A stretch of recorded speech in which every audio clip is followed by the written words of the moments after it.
Muffled applause. Muffled applause. Because we're on StreamYard's audio. Gotta love StreamYards.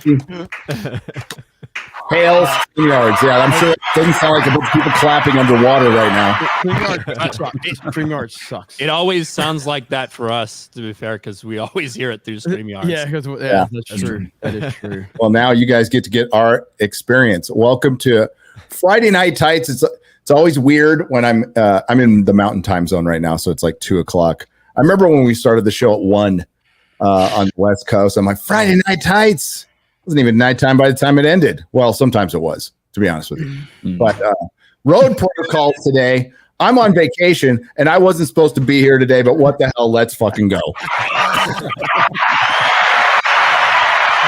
Out on touring some Pueblos right now, which I'm actually kind of pissed about, but it's all right. I get to hang out with my friends and the chat. And we have a couple of apparent. Well, I didn't see Furiosa. I'm sorry. Oh, didn't do the homework. I didn't do the homework that I assigned. Well, hey Gary, guess what? It sucked. Yeah, you guys can tell me all about it tonight. But I did make up for it by watching a horrible movie that Az and I can talk about in just a moment called Atlas. What's up, Jeremy?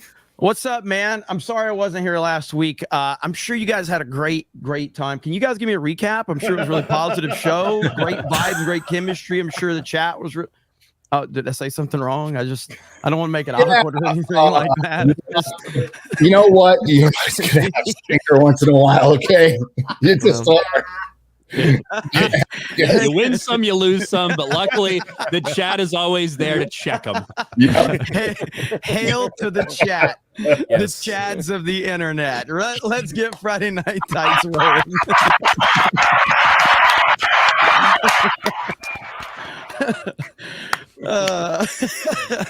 Part of the reason I'm here today. Yeah, we're getting tired of the same guests every week. Gary, can you bring someone new on? Sure. Not this one. That's the definite. We take it back. That's the go back. We fucked up meme, right? There. Go back, we fucked up. Totally. Well, Jeremy, I did notice that you missed that one, and Az missed Gavin. Well, to be fair, we all kind of missed whatever Gavin was showing off. To be fair, but you did miss. I was in the pool. But yeah, happy to be back. Let's get this party started. Let's go. Hi, Az. Hi. Not I don't know, quiz for Palestine or something. Is that from Atlas? I actually advocate all of them go there. Yeah, I know. I can't wait to them go there and celebrate. It'll be a great time. I don't think many of them will want to come back. Well, they might not be able to come back. It's very strange way to start the show, but they'll all be dead. It's a little dark, but okay. Look, we're just about to talk about Atlas. I needed to make it happier before we did that. Okay. Wow. Oh man! Hey, have you ever seen a mech with pronouns before? I know. You have now. Oh no!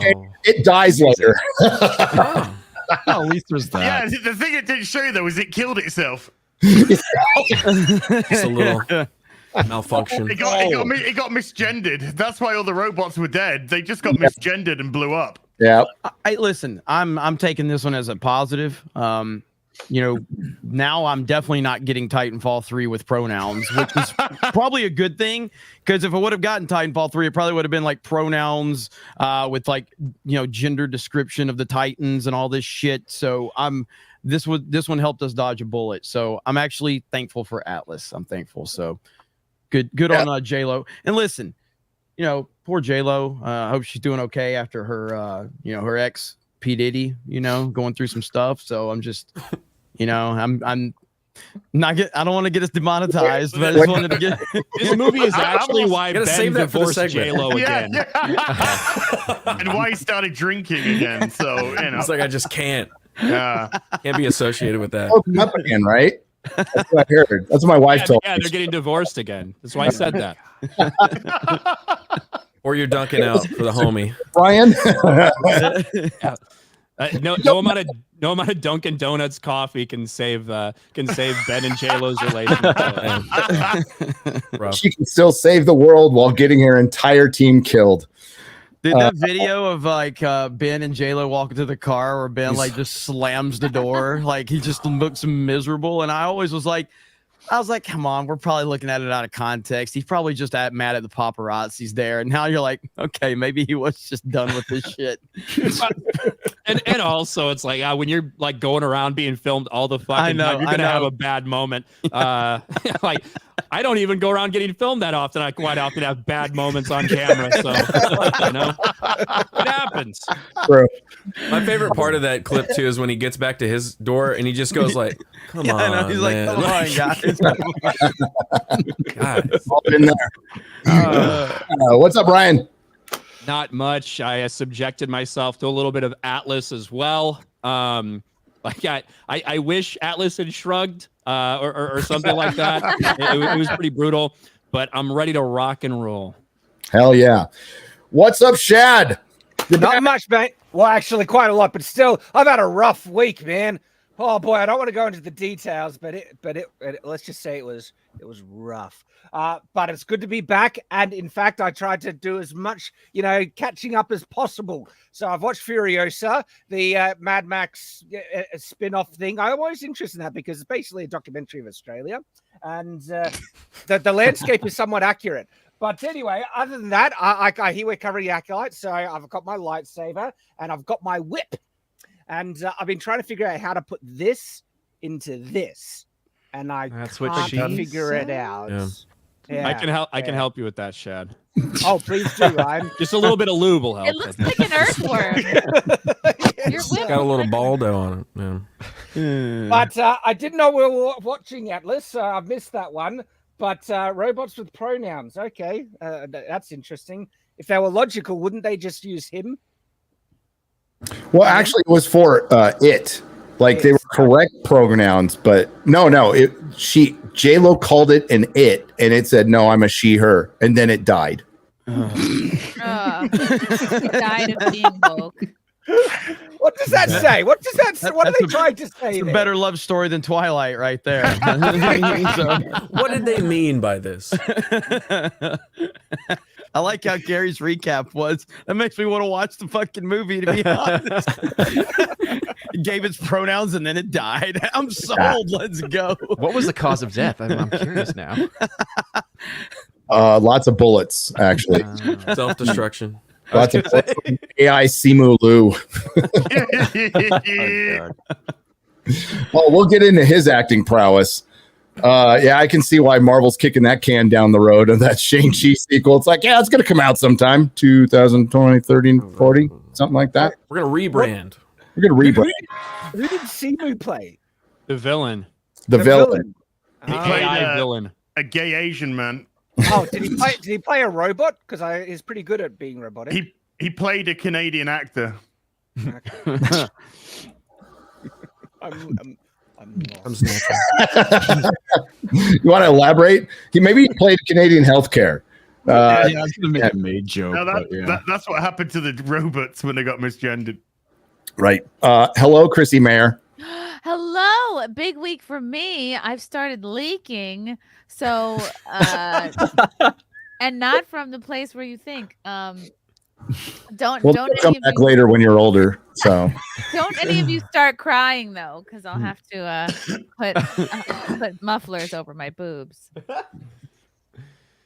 Wouldn't it be over your ears so you couldn't hear us crying? Wouldn't that be like easier? Well, I don't want my boobs to hear the crying because the whole thing is like The milk when is the dropped. baby cries, they leak. Yeah, I know. Man. But if you're gonna put fucking earmuffs on, put them on your damn ears, not your fucking tits. Well, maybe I don't want my boobs to hear the it's all crying. making noises. Yeah. I don't know if that's how it works. Unless they are making noises. I'm pretty sure I know how it works, guys. Yeah. Okay, all right. Oh my god. Maybe we should just take a Friday off once in a while. I think that was really Gary's plan the whole time. He's like, oh, okay, I'm going to be here for this one anyway. Let me use the shittiest fucking microphone I can find. I'm going to make sure I'm so crazy loud. It drives everybody crazy every time he talks. Oh, yeah, I'm coming through the wrong one. Hang on. Probably. And if only we had a fucking audio person here to help with that. And then It sounds like you're in a call room. it short and cancel. It'll be done. Gary looks really confused. I do look really confused because it should work just fine. It's not working. It wasn't like No, the worst, it's just- but it's a little hot. The mic was just a Yeah. tad hot, but I didn't think you were on the wrong mic. I didn't think that at all. Just sounds like you're in a hotel room. That's it. Yeah, I'm in a hotel room. Yeah. It can be a little echo. yeah, it's not too bad. It was just a tad bit hot, but Yeah. it sounded okay. The quality-wise. chat every time Gary speaks, the chat is screaming, "Hot mic, hot mic." Yeah, that might be that's probably StreamYards trying to figure this out. Because the more expensive mic you use, the more fucked up it is. 1000. Do you have Yes. do you have like do you have the noise cancellation and all that turned Let me on check or on off on Gary's? Echo cancellation is on, so we can turn that off. Hang on. and then- Wait a minute. Whoa, Whoa. whoa. Okay, we're good now. We're good now. We're good. Echo. If you're using OBS to capture, it We're not. StreamYard always fucks with it. We're going straight from We're doing StreamYard. straight through. Okay. You know, you can see all the comments on the right Yeah, side yeah, of our yeah. screen, Jeremy. Yeah. No, I have the private chat up, asshole. You just didn't notice that it has 2,000 like unread comments or something. It doesn't say that for me, asshole. You have to open it once before. Yeah. Asshole. I actually have the real chat. I have the real chat open, the one you never look at. Yeah. I'm looking at the chat right now, which is why I'm the only goddamn motherfucker that knows they're suffering right now every time Gary talks. They say that every week. If you knew that, No, they say Garrett's yes, they loud do. every They week. bitch about the audio every is true. week. No, they talk bitch about Garrett's audio every week because he's usually the highest. That is true. Literally every week they're complaining about the fucking audio. It's a Friday Night Tights meme at this point. Where if the audio's ever good, It's in the chat's song. Like, what the Turn hell on is the happening? audio, Gary. Like, what is happening? The audio sounds good, and it's always because we run this through StreamYards. Like, like in terms of capturing, because StreamYards does not operate well with OBS. I've learned that the hard way. No. It's not. As is making I me feel like I'm in the dropped Brady Bunch right Gary's now. audio a little bit. Gonna mitigate it. I can do NPR voice. Oh, Welcome to Friday Night Tights, everybody. ASMR. Gee whiz, it's going to be a good show today. I suddenly feel very uncomfortable. Let's say you are. Say hi to our comics division. Hi, comics division. Hi, Gary. Hope your vacation's going well. And it seems like I dodged a bullet with Atlas. So It was going well. Yes, you did. Unfortunately, her crew didn't dodge any bullets, including pronouns. Yes. What's up, Odin? what's up? So glad to be back. School is over for the summer. So excited to have some extra time to finally watch some stuff. Well, that's good. Did you graduate, Odin? I did. I graduate every year. It's kind of what happens when you teach the high schoolers. You have to graduate every year with them. That sounded They- gay. You get older, but they stay the That same. sounded age. really gay. You don't have to do the NPR voice. Only Gary does. Yeah. Yeah, you're only going to be here for fucking 5 minutes. So what are you fucking trying for? Hey, Az, I love you so much. Yeah, that sounded gayer. Yeah, you're That right. did- that did- yeah. Gay is the gayest 4th part of is July. Az blushed a little bit, which concerns me. Az blushed. Are you sure you didn't watch Bros instead of Furiosa? Why are you gay? Garrett, say hi to everybody while I listen to this audio. What's up? How are you doing? I did watch Furiosa, a girl version of Mad Max. Mad Max actually shows up. His name's not Mad Max, but it's Mad Max. Come on. yeah. Is it worse than the first one? The one we get, Fury Road, was it worse than the Fury Road? 'Cause Oh, I absolutely. hated Fury Yeah. Road. Dude, this Fury Road Everybody didn't have loved a story. Everybody loved Fury Road, but I hated it. I liked Fury Road. It's still got its like feminist propaganda. This one starts with feminist propaganda. big time. It is all, it's just like this lesbian utopia, and then men come in and screw it up and then kidnap a woman, and it's just the whole movie's that way. It's not good. It's not good. At least Fury Road was a movie. Yeah. Yeah. This one it petered off and ended in a weird way. I was like, oh, okay, it's over. Good. Yeah, I have no problem admitting like Fury Road's a well-made movie. I mean, it's fantastic in terms of like the visual design and the action and all that. I just fucking hated it because, and this was before, like, when did Fury Road come out? 2015. 2015. Yeah. So this is obviously before like everything was falling apart in front of our very eyes. But I just hated the movie because I was like, it just feels like they're pushing some type of messaging. It's for me, is what it felt like. But what the fuck do I know? I like The Force Awakens not too long after, so go fuck me, you know, right? You know. Well, any movie without Mel playing Mad Max is not really Mad Max. It's difficult to fill those shoes. I agree with that. They try to do it in this movie, and I like the actor that played the character, like the archetype of Mad Max in this movie. But they just can't fill. Yeah, he honestly, he was like the best part of the movie. That 1 hour that he was in was the best part of the movie. Everything else was pointless. Unceremoniously exit out of that movie as well. What? Not good. Fury Road? No, in this Furiosa, this character. So Mad Max is in Furiosa. It's not. His name is Jack. Praetorian Jack. But he has a shoulder pad like Mad Max. His hair looks like Mad Max. He basically, this movie's Mad Max. He shows up for the center hour of the movie and then unceremoniously gets killed off screen. Oh, well, kind of off screen. You see, he's in the background. There's no reverence given to him at all. No, Yeah. It's very downplayed. Even though, like in the story, she's mad about it, but then they downplay it hardcore. There is a pointless Mad Max cameo though. For like what the 5 fuck seconds. was that? Yeah. What? I'm like, what? It's very the confusing. timeline is so weird in these movies. They imply, they imply he saved her, but that's kind of it. Yeah. Yeah, that's terrible. I'd like to welcome our guest. This is my mic. This is the way it's going to be. It sounds better now. It's just the way it is. We'd like to welcome, long overdue. We meant to have him on earlier. The movie Cynic. Welcome. Here's some muffled applause for you. Some muffled applause. Yes, thank you. It's awesome to be here. It's so weird to be on a show that I was watching before I even had a YouTube channel, and now I'm here because it's like you kind of always listen to podcasts and you do participate, and the most participation is like, yeah, fuck that guy.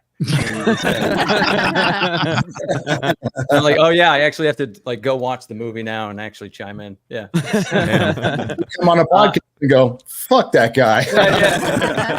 But I went and watched Furiosa. I didn't even know Atlas existed. It sounds like I'm disappointed that it does exist. Yes. I'm glad I missed it. And you know what? I didn't hate Furiosa because I watched it as not a like huge Mad Max fan. I've watched all the movies just one time each. I kind of liked Fury Road. And then this one was like a generic, straightforward action or like a revenge movie. And correct me if I'm wrong, but like this movie in particular was like narratively on the nose. They would say point blank, this is a revenge tale. I didn't remember the old movies being like that. Yeah. No, they were not. They were not that way. They did have an element of like the mythical, especially in Road Warrior. They introduced the kind of introduction into the world and making Mad Max this mythical character. They tried to do that with Furiosa, and it just, for me, it doesn't work because you've already got your mythical character. I don't need another one in this world.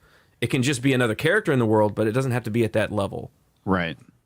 I've got complicated thoughts on Furiosa because there are elements I liked in retrospect. But while I was watching it, I felt like I was on the verge of boredom throughout most of the film. Sometimes I got over it, but I wasn't bored, but I was almost there. But no, at the end I was totally bored. I was bored. Yeah, I mean, there's a good hour and a half of the movie film where you're going to be bored as fuck throughout. Once Praetorian Jack shows up, the movie improves greatly. And again, they have a great chemistry together. But after he dies, the movie just drops off a cliff again. I need to know. What were your guys' thoughts on Chris Hemsworth's performance? A mixed bag on that. I didn't care for it, honestly. It feels like he just is a caricature of himself. Because I mean, Jesus, he was even in the Thor cape, you know, like for half the movie. Because I thought that was one of his best performances ever. He's having fun. He's definitely having fun. I didn't really recognize him because he was inhabiting the role so well for me, but that didn't save the film either. And so there was that. I enjoyed the world setting, actually. I think they, got to explore that a bit more. It's an interesting world. But the biggest problem for me is Furiosa. She's a plank of wood with very little redeeming, interests or personality that makes me want to engage, follow the story through. And so I didn't really care about her revenge plot, and that was the big letdown for me. Who is a better Furiosa? The little girl, apparently that's in 40 minutes of the beginning of the movie, or Anya Taylor-Joy? The little girl, Anya Taylor-Joy is like not a joy to look at, Like it's this weird. She looks like an AI girlfriend brought to life. And it just really highlighted the fact that Furiosa didn't deserve a movie. Like George Miller's almost 80. No felt shit. like why'd you make this one in particular? Because she is just boring, and so it's like an inferior version of Fury Road, which was I don't even understand why you'd want to make it. They should have called it Infuriosa. I think the best part of it, or the thing that really makes that point the most clear, is the very end, because they show you in the credits a bunch of scenes from Fury Road, and immediately I'm like, wait a minute, these are such better action scenes that you're showing in the credits of your movie that are better than anything you just showed us in this one. Like, I think that's the problem, is that Fury Road had such a great had such great action set pieces, and then this one just didn't. Right, all the ones that did exist, as cool as the stuff might have been, it was all taken away because of the terrible just CG, clear green screen. I mean, like every moment you felt like you were watching artificial. Like it just did not feel real. Yes, there were some shots in this. It felt so green screened. It was horrible. Especially there's a scene where the mother picks up Furiosa in the beginning. She gets kidnapped, whatever. Her lesbian lover mother runs after her and gets on the bike with her girlfriend, and they go and chase her, and then the girlfriend gets shot, and then she grabs the little girl, and she's got the girl on her bike, and they're driving through these rocks, and it looks like the worst green screen you have ever seen. You could almost see the green screen spill. Like it's the little green edges almost. It's like that bad. And even to Fury Road had a ton of practical stuff. It had a lot of CGI, but it balanced those two things. This one was almost all CGI, it felt like, for most of the action pieces. What's there was the budget some. for this? What's the budget for this movie? 168. Yeah. Oh, Yeah, and they that's blew like it all. why. They blew it all on sand. Really? Yeah. Well, the other thing too is like all the action scenes is we've basically seen all these scenes before in previous movies, so it's like it just felt derivative and pointless, honestly. So about halfway through, this chap called Praetorian Jack comes in.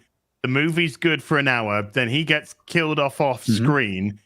And then the film goes to shit again.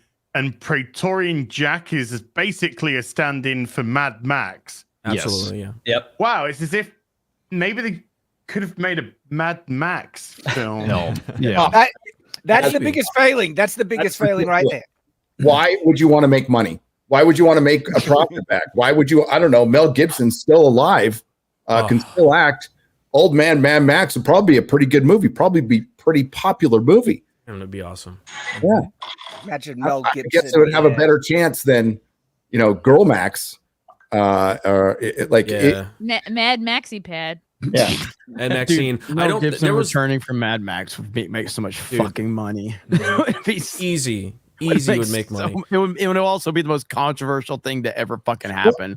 Like all the screeching lunatics on Twitter would lose their mind. I saw Robert Downey Jr. come out and say like it's time to forgive this guy. Like look at all the stuff I did, and then he called out Hollywood. He said like you guys shouldn't be judging anybody. Yeah. Industry we're in. Motherfuckers are dirty now.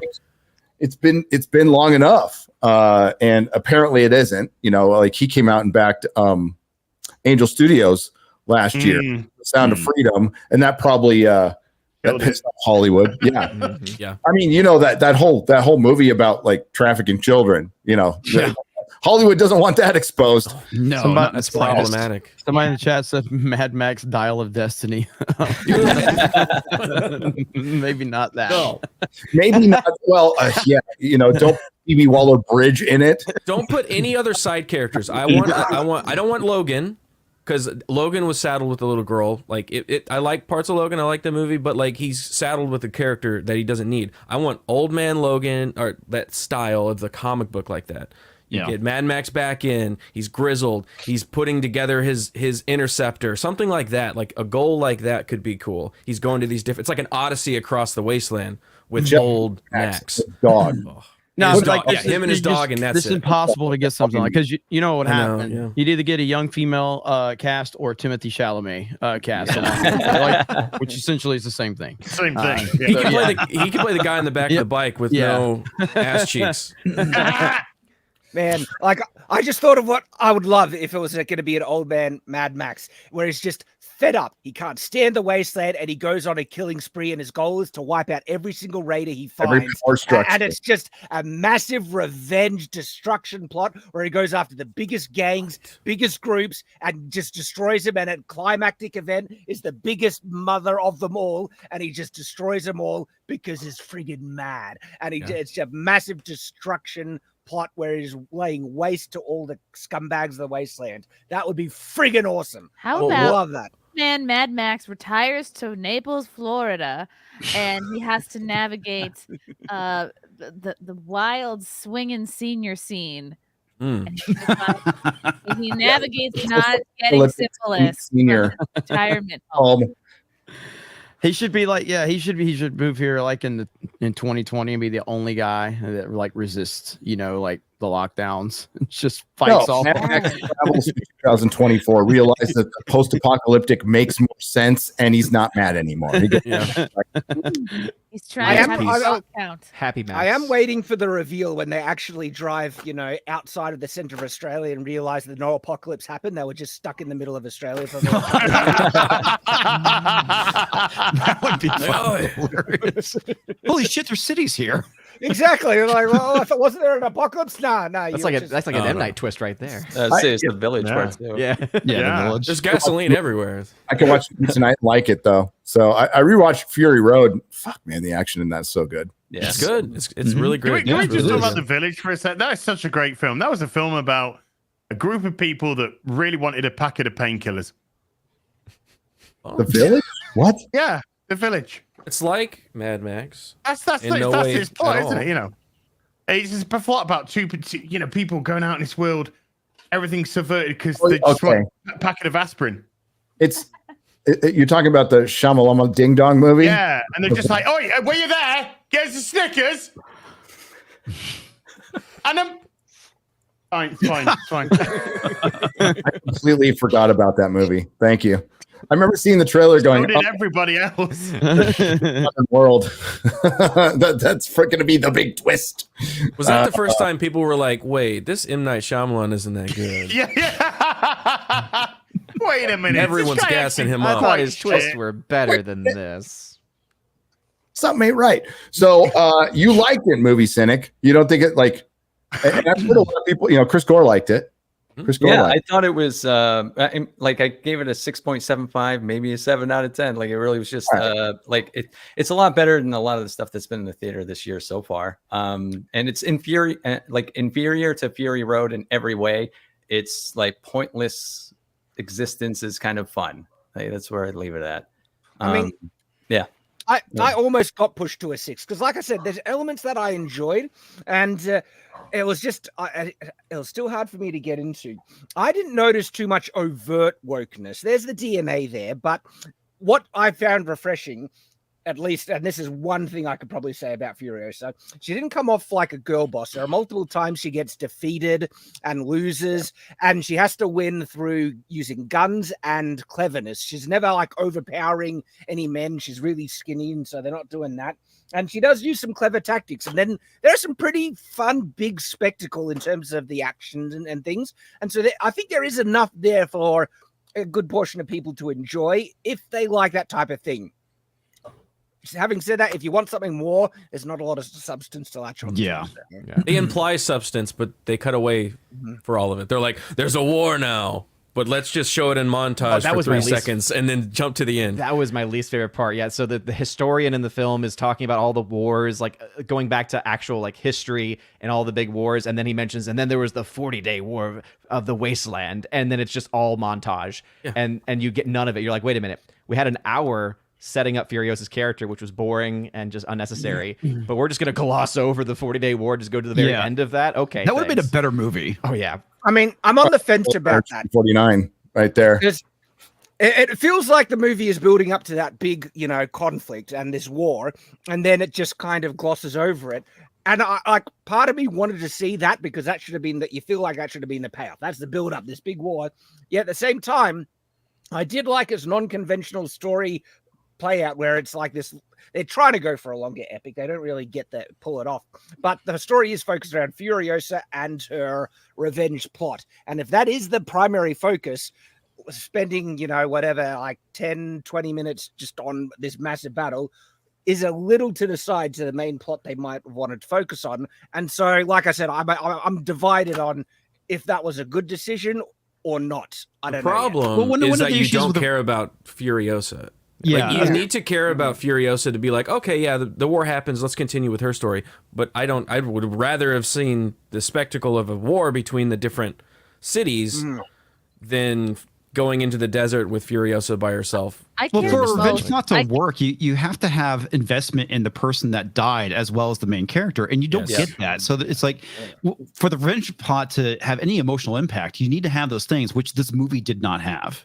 Yeah, it seemed like John Wick, Mad Max style, like with the woman standing in for him. Because think of it this way, like the dog is an automatic shoe-in for like an emotional attachment. You don't want to see a dog die. Keanu Reeves is charismatic just as standing around. Like we make fun of him that he's kind of a plank of wood, but he just had some charm to him in general. Like Anya Taylor-Joy does not have that. Furiosa doesn't have that in general. So it's like it's a revenge story. You're not really invested in it. And at one point, there's an opportunity, I think about 30 minutes into the movie, where they could have gone actually like a more complicated route with the characters, but they just stuck with like she hates this guy, she hates Chris Hemsworth's character, and like she's just going to be out for the revenge the whole time. Like there's a point where he actually like gets in over his head, and he has to save her from being taken by other people. And I thought that might be a turning point where I'm like, oh, maybe she's going to develop a complicated relationship with this guy. Like he killed her mother, but all at the same time, like he saved her. It's not the case at all. It's just like mixed right over. It's straightforward, and you can take it or leave it. Well, to have a good revenge plot, usually you want to see the villain get killed. The issue is I like the villain more than I like Furiosa. He's better than her. I was enjoying Chris Hemsworth's performance. I thought I'd get annoyed. Like the trailer with his ready, set, go. I thought they were going to push his voice too far, but it only reached those pitches at certain points in the film. Overall, he actually managed to pull off a more convincing change in pitch in his voice. And overall, I like the dialogue of his character. There were some funny little things that I enjoyed as an Australian. They put in a lot of Australian slang into the dialogue, like old slang, like you will get your grub, you will get your, and stuff like that. And the bomby knocker and things. And so that was actually kind of enjoyable to see Australian culture represented, which doesn't always get done. Oh, fuck off with your representation. All we needed, like Mad Max. They need exactly. It needs to be a gang that rides emus that just gets slaughtered wholesale. That's great. But so how much was Chris Hemsworth in the movie? A lot. A good amount. He was shirtless. He looked great. I would argue, like, I mean, we talked about this with Henry Cavill a lot, but like, we have a woman on. Chris Hemsworth, he should be a absolute megastar at this point. He should be a megastar. If this was the 90s or 2000s, he'd be a megastar. He still is a big star, don't get me wrong, but you would think that they'd be putting him in a lot more prominent positions and roles, but they're too busy trying to put women in prominent roles these days, but he's like, I was talking about that on another stream, but I know he was in Ghostbusters 2016. I've never seen that movie, but I know he was like a bumbling idiot in that movie from what I heard. He was just kind of like a reason to shit on men or whatever. So how was he utilized in this? Was he actually, you said you liked him more than the main character. Yeah. And you know what, Jeremy, I would have actually disagreed with you until watching this film. This film actually proved to me this guy's got better acting chops than I gave him credit for. He has larger range. He's able to inhabit a completely different character to make him feel like a different person. That was my impression of him. And I would agree now, like, okay, he's probably got, if given a chance, he could do some really good stuff in the future. Because to me, he was this film. That was the Chris Hemsworth film. Furiosa was the plank of wood, but it helped undermine it because they build up to that massive revenge thing, and as you know, spoiler, you know, the bad guy gets killed. That shouldn't be too much of a shocking thing, right? I was enjoying him more in the final culmination, where I was like, I don't want to see him die. His character definitely gets better as the movie goes. In the beginning, it's a little like, oh, this is a little over the top a bit, but then he gets more serious. The further, as he ages, because there's a few time jumps and he gets older, he does. There's more range, like you were saying, like that final scene that he's in. There's a lot of a great dialogue that he has. Yeah, I was gonna say, the dialogue at the end is really great that he shares with Furiosa. At the beginning, though, I felt like he was like a Mad Max version of Fat Thor. You know what I mean? Like it really was just this eccentric, kind of over the top. So like Dirty Thor. Yeah. There's a lot of fun to be had in that, which is why he's the best part of the movie. I just felt like I don't know, like I'd seen that Chris Hemsworth before. Yeah, what was so hard though was the stupid nose they put on him, because it looks so fake. Yeah, it did look really bad. And like the whole time I'm like, why did they put that nose on him? It's really it just distracts. It's translucent like ears are, so you can see light through it. It was just like bad. What? Yeah, it looks bad. What are you doing? Guys who have watched Furiosa, I have a question that's been plaguing me since I watched it. Why did he put on the nipple rings when he had the gun head thing? Like, like why? Why? Pure pleasure. I don't know why he did that. Masochist. Because he's crazy, yeah. And then when they ripped his nipples off, he was just like, "Oh man." Okay. There goes my nipples. Sure. They were back later in the movie, weren't they? Like by the end, did he? Maybe he did. I don't know. Did he? Did you say did he do it? Did he? Save that for the gay just rapper asking, segment. It sounded like you said, "Did he do it?" That's all I'm saying. Did it? So we got a super chat 400. Wow.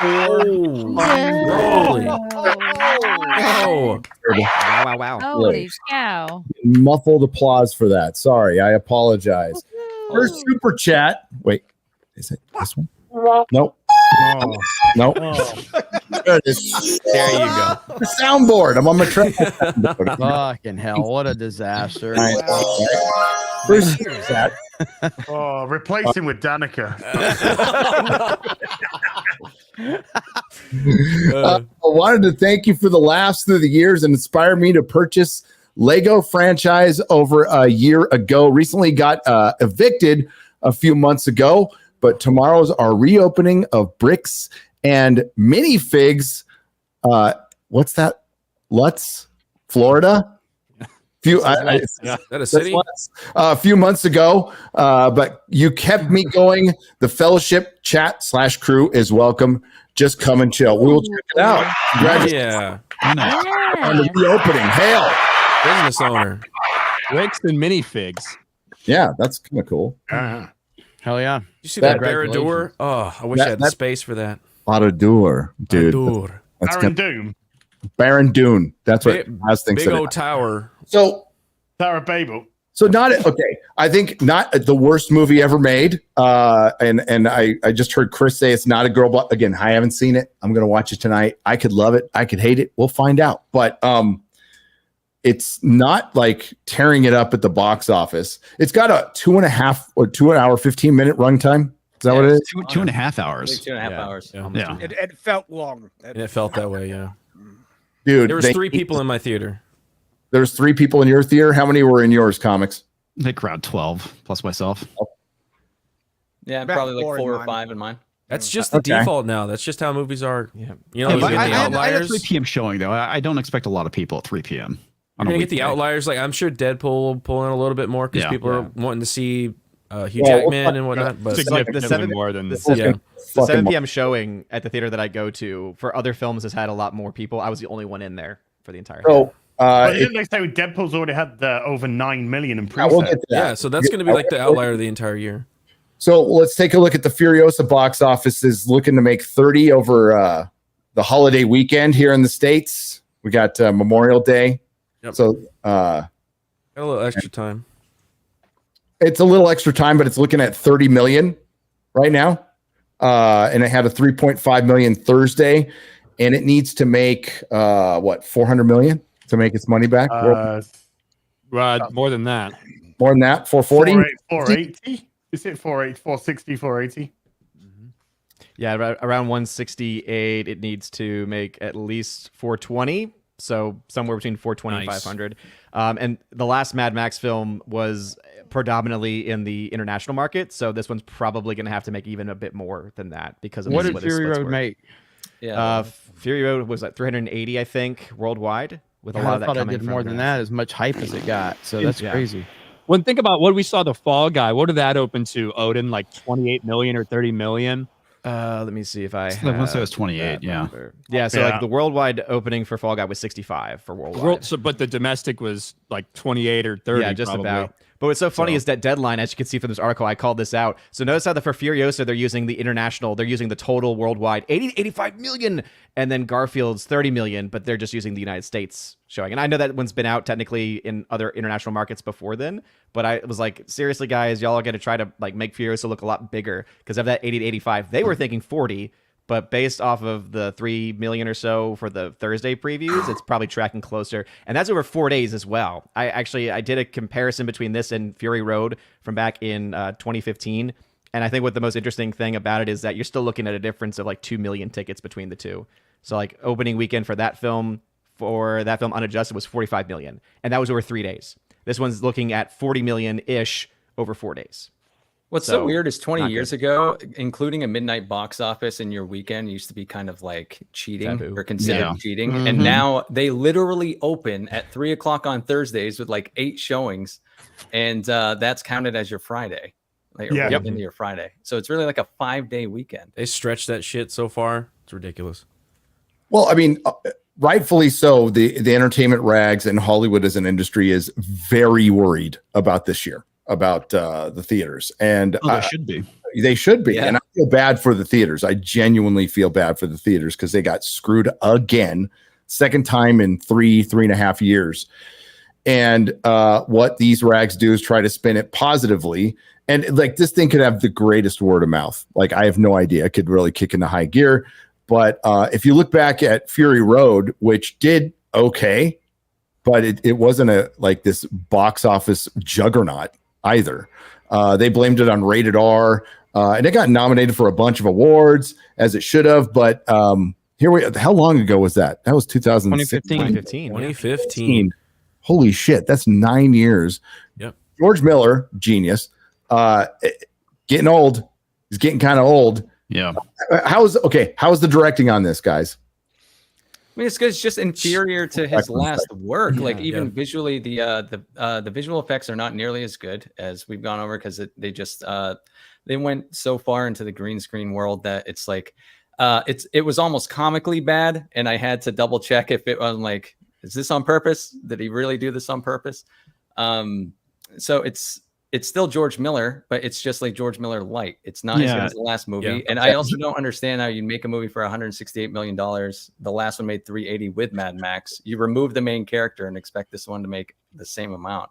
But look back And at it won't. Mad Max trilogy, right? The Mad Max trilogy, Mel Gibson.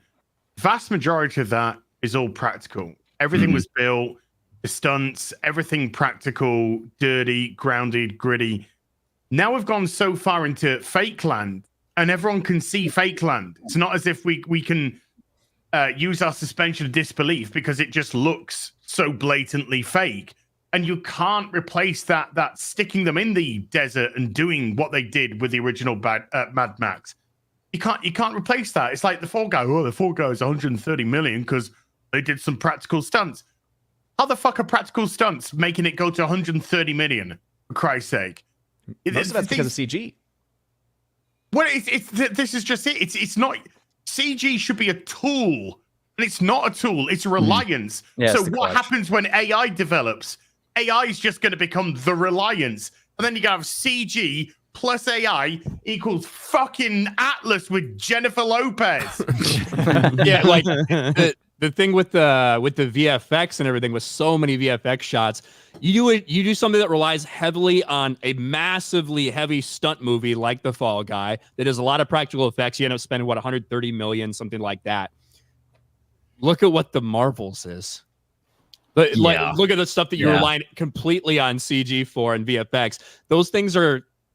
Doctor Strange Multiverse of Madness cost over $400 million fucking dollars $420 million for that thing. The Marvels, we don't even know the final tally for that shit. That's upwards of 350. So when you look at something that's done in this landscape with all these different people, all the prices going outrageous, and they made that for 120 million, 130 million. And you're like, holy shit.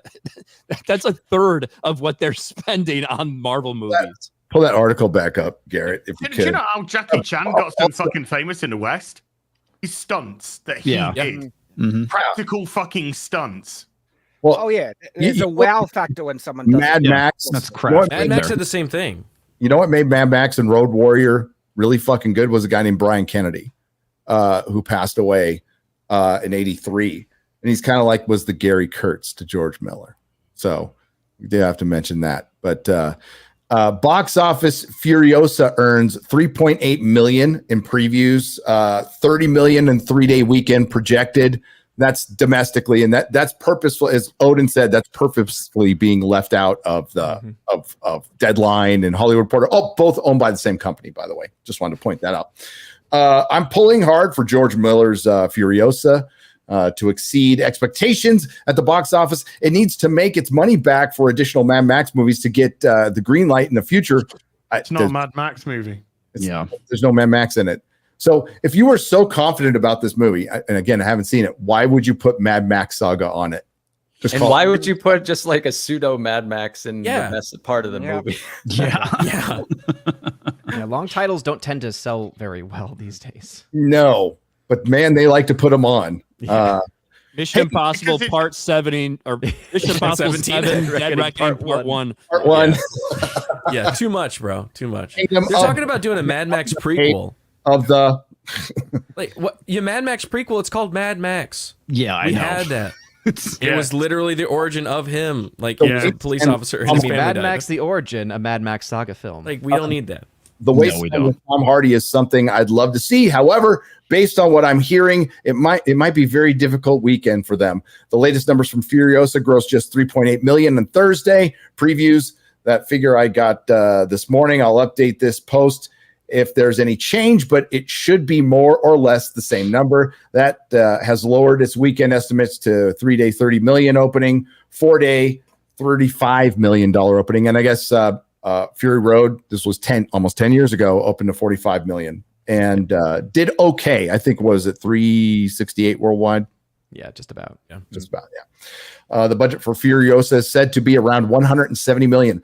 Deadline previously reported that it needs to gross 440 million worldwide to break even. Maybe word of mouth will spread in the coming days, although not as acclaimed as 2015's Fury Road. Furiosa is certainly well reviewed. So that's all we need. So the question, we've already Fall Guy is on streaming now, by the way. Is it? Holy shit. Yes, it is. It's on VOD. So it's on digital, right? So you can buy it like video on demand or whatever. It's not like streaming on a service for no additional fee, right? Or is it? You can rent it. It's VOD. Rent it, yeah. Right. Okay. That's still not good for theaters. That's horrible for theaters. It'll probably do good on VOD. It's good, like sitting around your house, like, hey, honey, let's watch Fall Guy kind of move, and look at Madam Web. Number one on flashbacks. God, I hope we get a 10.8 million views on Netflix. That's crazy. According to Netflix.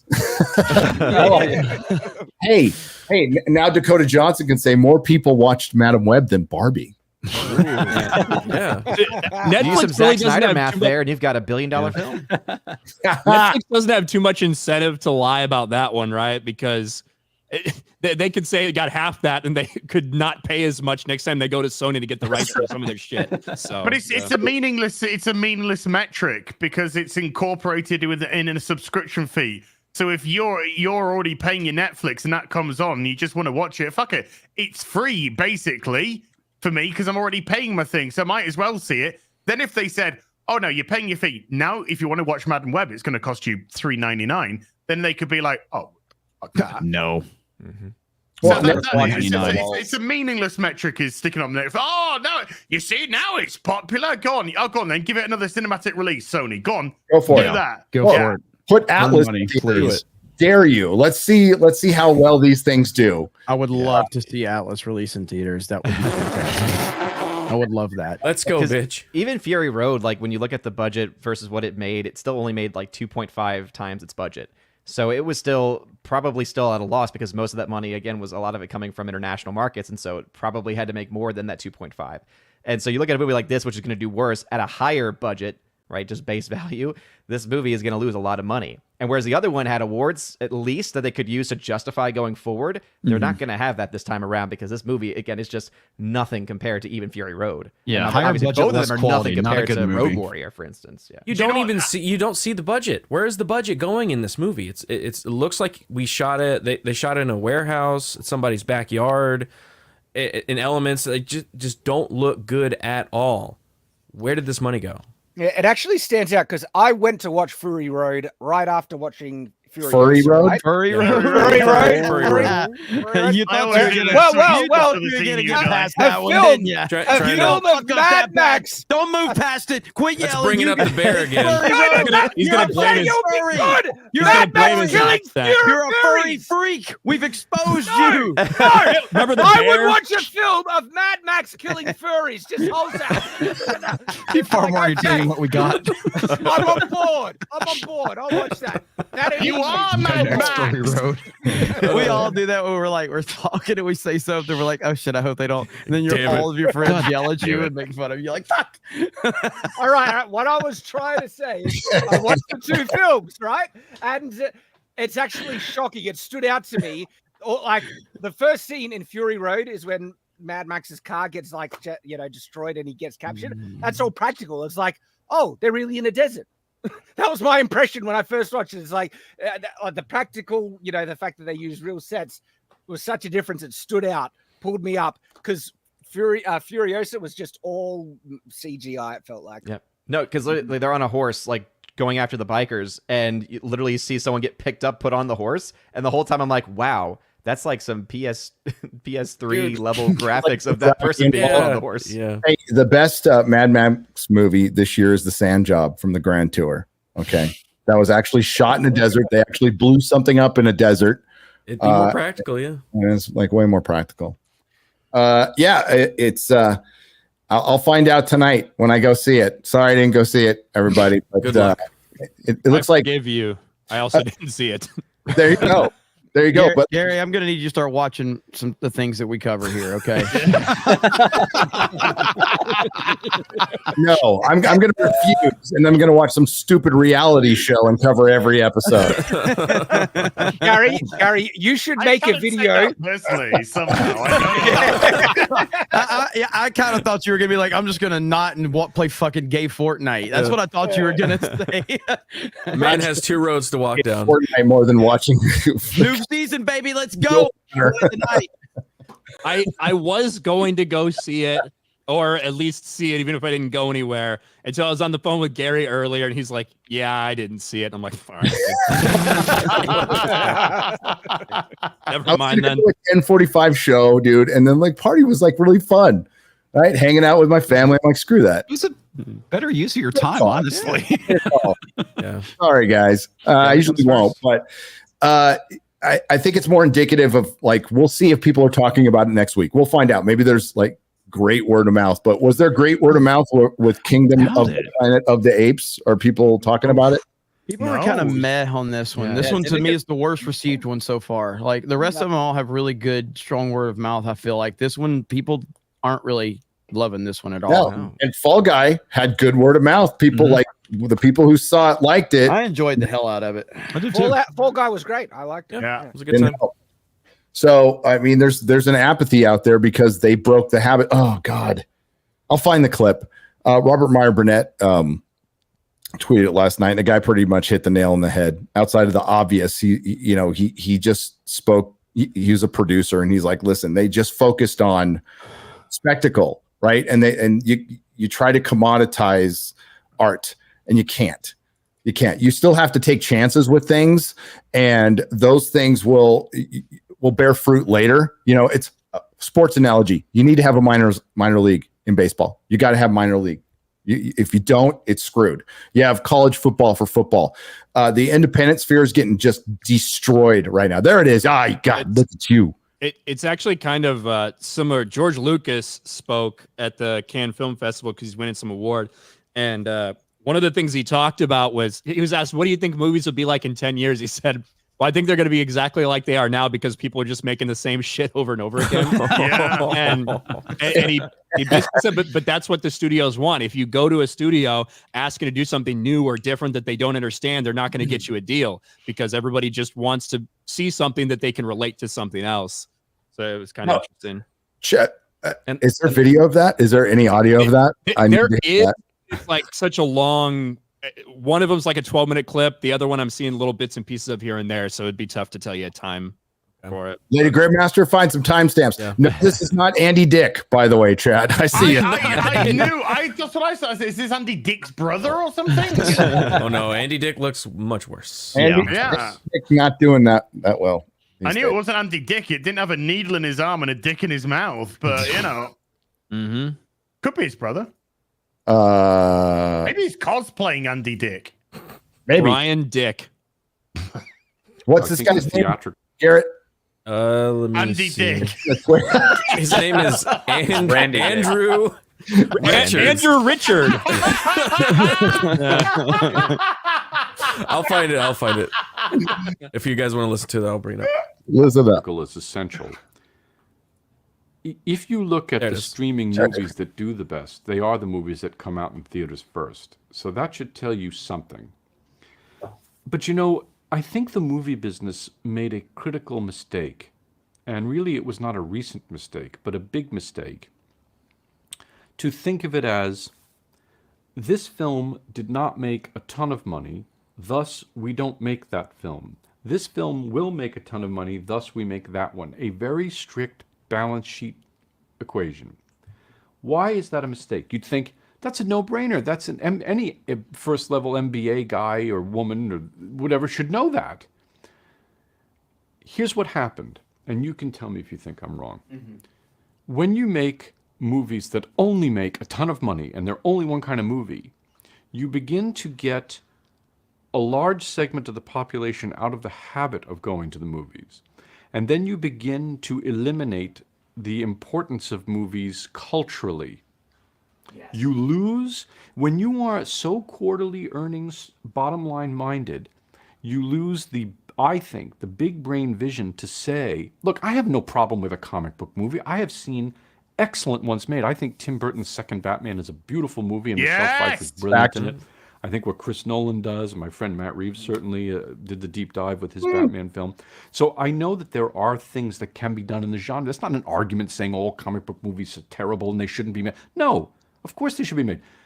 The slate, though, the fact that it is no longer broad-based for theatrical by the studios means that they have forced a smaller and smaller and smaller segment of the population to like it.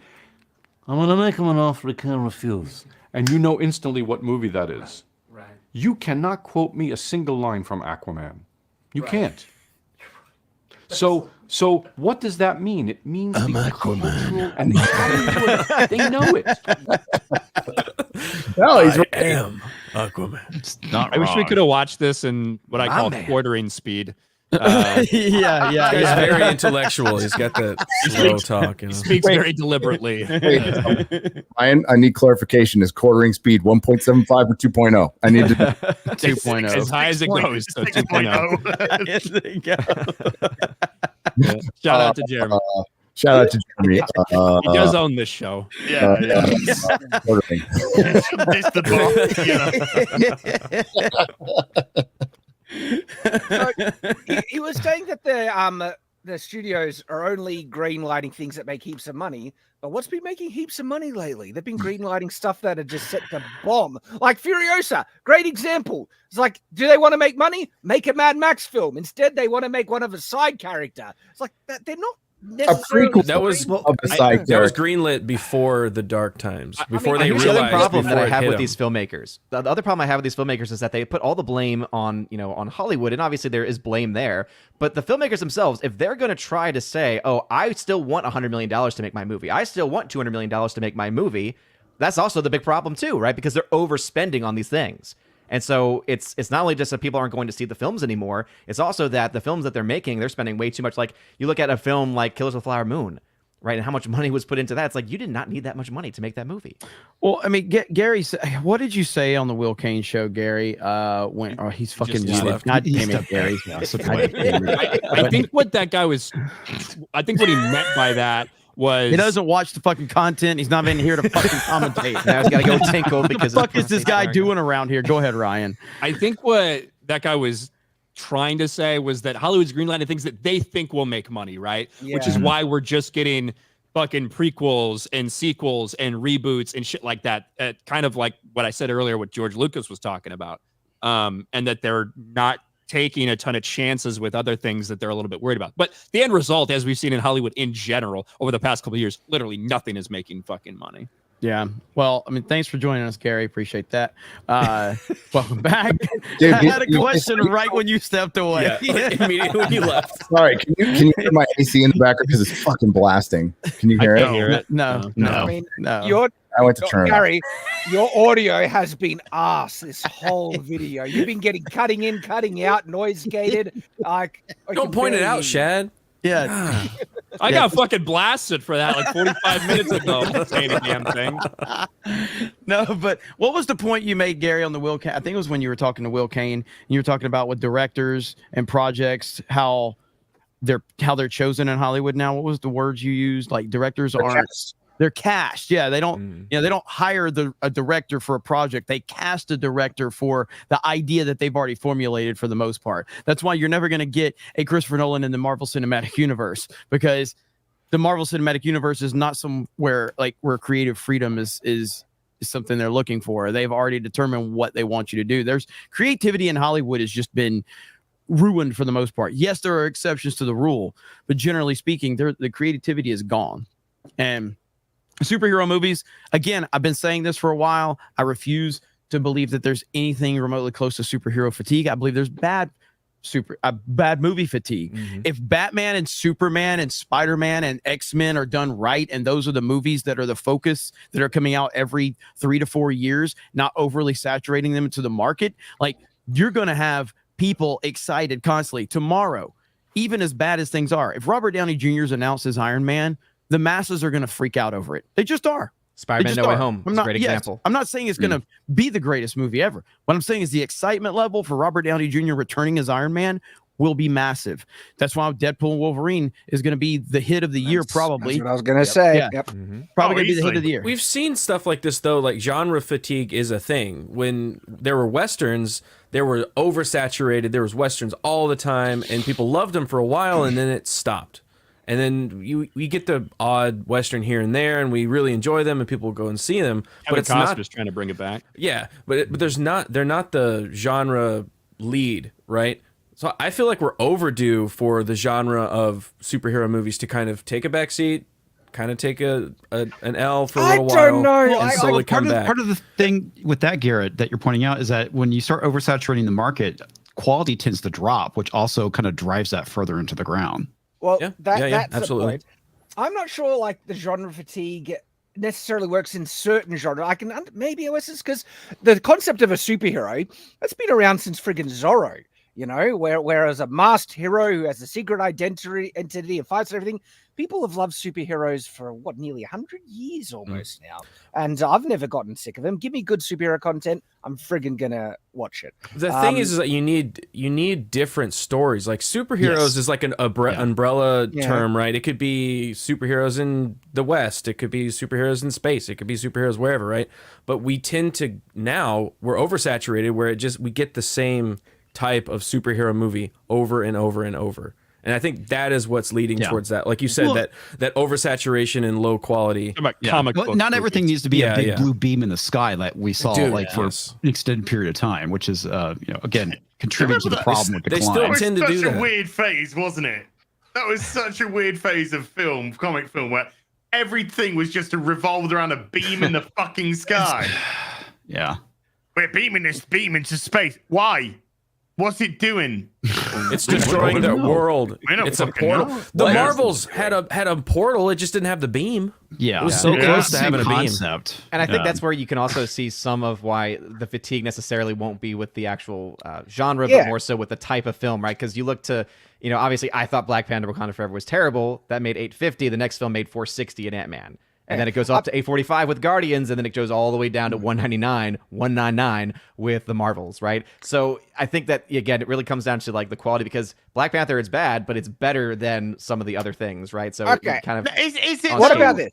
Look, it's like, oh, well, that piece of solid shit's a little bit better than that fucking plate of diarrhea. It's still fucking shit. I agree. It's better. All of it. Marvel have produced shit from the beginning of Phase 4, and it hasn't fucking stopped.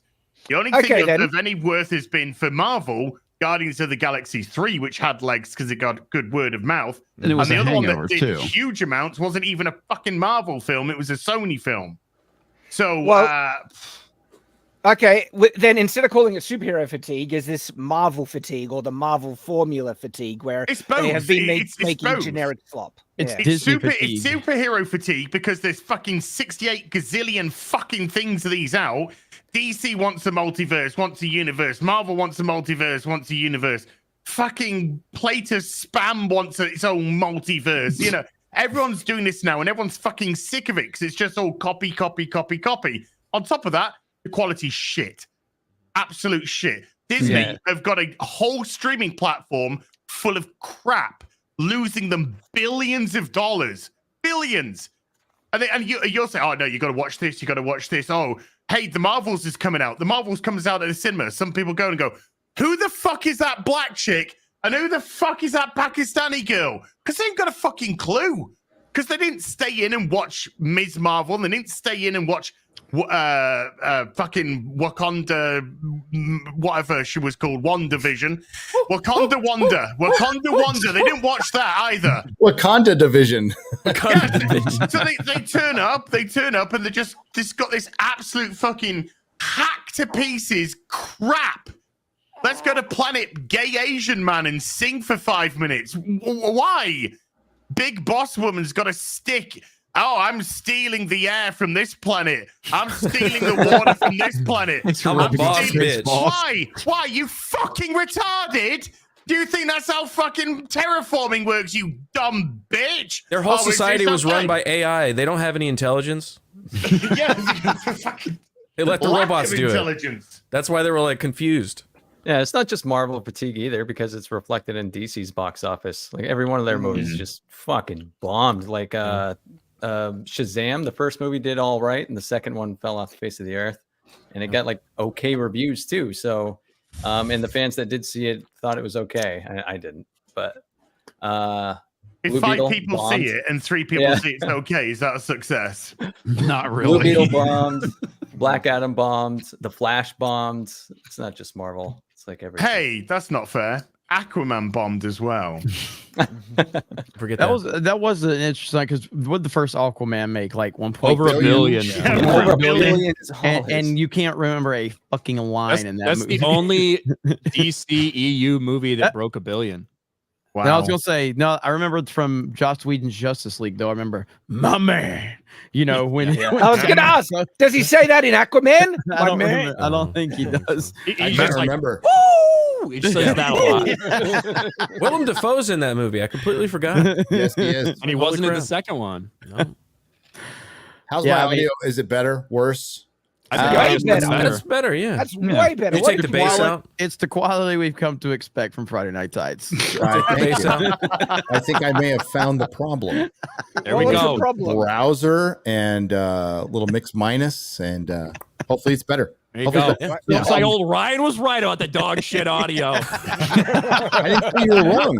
I'm just saying you were wrong. Yeah. Like, even the noise gating has been removed. You can now interrupt sounds much people, better, Gary. yeah. You have the power back. Thank God. Operator error. Somebody had said FNT 3, the search for Gary. Hey, search for Spock's going in the theaters. I can't wait to see Yes. it. That new poster looks sick. Dude, I want it. That's what's going to Beautiful. save theaters. Throw in old movies that everyone loves to see. I went and watched Jurassic Park. I watched Dude, The they're doing Mummy. Spider-Man. Like, They're doing all the Spider-Man's coming back? Spider-Mans in Oh. September. Like I'll watch the first 3 and Hell fuck the yes. rest. But dude, so with Deadpool coming out, it's already made. This was yesterday. It's already made 8 or 9 million in pre-sale. And I checked my local theater, and I live in like a sleepy part of Texas, kind of suburban. So it's not like Burbank, home field advantage. Every fucking movie's gonna sell out. Half my theater is sold out already for this movie. So it's going to be a monster. Like that. It is going to be really big. It's obviously like the biggest previews we've seen this year. From what I can tell, it's tracking about half of what Spider-Man No Way Home previews were tracking at, which obviously I don't think anyone's expecting it to be Spider-Man No Way Home. That was a fucking $2 billion movie. Yeah, half of Spider-Man No Way Home is good. Right. That does kind of tell us that it's right now, if all things are considered equal and it tracks similarly, that you are looking at it. Can this thing pass $1 billion, 900 million? Like, where's it going to end up? Good word of mouth might sort that out. Like I said, we talked about this on Daily a couple days ago, but the viral moments are what's going to be crucial in terms of like what social media going to be going crazy over. Is there going to be in these mega viral moments, just like there was with No Way Home? Everybody was talking about certain moments. Everybody was buzzing about it. And I think this movie obviously is set up for that. It's definitely set up for these moments that get people talking. They create this cultural event, and you've already got massive star power in it, anticipation. So everything is lining up for this movie to be a huge success. This is going to show us how badly superhero films have been hurt. Because again, you go back to Guardians of the Galaxy 3, should have made $1 billion probably, all things considered, with how well those movies have done. But the Marvel Cinematic Universe was taking a massive step back at that point in time. It had a very lackluster opening weekend compared to what everybody thought it would. And it didn't look like it was going to get to the number it ultimately got to. And it, word of mouth was a little better than we anticipated. This movie should, if this movie was 5-10 years ago, this movie would easily probably be $1 billion with Wolverine and Deadpool and the same movie and all the stuff they're going to pull. We'll see how it turns out. But it's going to be big. Good trailer. It was a really good second trailer. I mean, not only did it look, pretty funny, look like it was going to be okay, but you had Deadpool being obviously the stupid one, and you had Wolverine being the straight guy. So you've got that comedic sort of route correct. You need to have that straight guy for the other guy to do his stuff. That's how it operates. That's how that sort of humor will work. It has been hard for Marvel to find straight men lately. So that is true. And it's Ironically even more Hugh ironic, Jackman. of course, that it's Hugh Jackman who's the well, straight guy. And Hugh Jackman, he looks great as Wolverine, as good as he's ever looked. Well, in a costume. Yeah, I was going to bring up the costume So too. you have two characters that look like they do in the comic books, and listen, Hugh Jackman's a little tall for Wolverine. We've already had these conversations 2 decades ago. With the helmet on. But they're gonna put his mask on. And were we racist and sexist when we complained about Hugh Jackman 20 years ago? Obviously, yes. Yeah, clearly. Yeah. Yes. Homophobic, I bet. It's clear like 2 white guys are going to save the summer for Hollywood. Let's point that out. Awkward, man. Not only that, this is just like, should Hollywood finally friggin' get the message that there are legacy traditional characters that people friggin' love. Stop trying to replace them with your diversity, things that no one is interested in, like the Marvels and everything. Like that. We've been saying if you bring back Robert Downey Jr. as Iron Man, you probably will make bank. If you go back and embrace these legacy characters that people have loved for decades, they might actually start making money. But know your audience. That's what it's all come down to, right? Know your audience. And they're clearly marketing towards their audience because they've already started to put out the marketing for it. And seeing Furiosa in theaters last night, they already have this preview where it's the silence your cell phone and it's them on screen and Hugh Jackman's cursing at you saying like, turn your effing phone off. And it's just, it's hilarious. You're just like, okay, yeah, this is how you do it. Because now everyone's gonna be like, oh, that's right. That's coming out. When is that coming out? I have to wait all the way until July. Dang it. Right. But people are going to be building up that excitement for it. That's the theaters too. We have to wait all the way till July. In the meantime, we're going to get a few more prequels and a couple more sequels of stuff that was held over from last year that probably should have come out last year. And it's a wasteland. It's a freaking wasteland. Imagine Secret War, right? And they go to one of the places, and what do you have there? You have Robert Downey Jr., Iron Man, Chris Evans, Captain America, Thor. you have Black Widow, you have Hawkeye, you have the actual Hulk, you have the whole fucking Avengers bang. That would probably sell it in itself. Sure. That would probably get people to come back at least. Now, I'm not saying that solves any of the additional problems, but just for that movie, because the Kang Dynasty's fucking dead. That shit is fucking dead. Probably for the best. Oh man. Like, you know what might interest me in the next Avengers film? If all the entire new slate of this entire new Avengers crew, in the trailer, it's revealed they all get killed in the first 10 minutes of the film. They get wiped out. And the only hope for this universe is to somehow bring back the original Avengers. I would be back on board. I'll be like, all right, you got me. I'll watch it. I would be interested, but then we'll watch this. What will cinema become in 10 years? Same thing as it is now. Nobody knows what to do. The stories they're telling are just old movies. Let's do a sequel. Let's do another version of this movie. There's no, and it's not just in movies, but in almost everything. There's no original thinking. You know, it's like people just, I saw something, let's do something like that. Yeah. Those big studios, I mean, they don't want that. They want something that is like something they've seen. Because they don't have an imagination to come up with, to see something that isn't there. George sounds like Chris Gore. Yeah, the full clip gets in a little more about how, like, if you go to a studio and pitch them an original idea that they can't understand, that they can't conceptualize, they're not fucking interested in that. You can't get a deal done for that. It's kind of stuff. Yeah, and that was recent. That was just like it was like the Cannes Film in the past 24 hours. I didn't recognize him now that his MAGA hat storming Lucasfilm to take it away from Kathleen Kennedy. So. I know, right? Shockingly, yeah, he didn't have his TV torches. He gave a couple. He gave a couple little things, but in that interview, shockingly, the last thing he gets asked is, "Are you going to do another film?" He says, "No, I'm retired." Yeah, weird. Confirmed. Yeah, weird. He's misleading the audience. You see, I heard that he was on set. He was working on another trilogy for Disney. He was the driving force. Gina Carano was bringing him drinks. I heard everything. I've seen his contract, so I know. I will say, at least he looks healthier, and I've seen him in some other things. Does. Yeah, he looks good. Yeah. Nah, him and Steve Bannon been hanging out, planning the takeover. They got to get the green light from the quartering, though. They got to get that first, and that takes a while. You got to put it at double speed to get the green light. So, if you ever see George, if you ever see George Lucas wearing 3 buttoned-up black shirts, you know him and Steve Bannon have been hanging out. Yeah. So. Right. Yeah.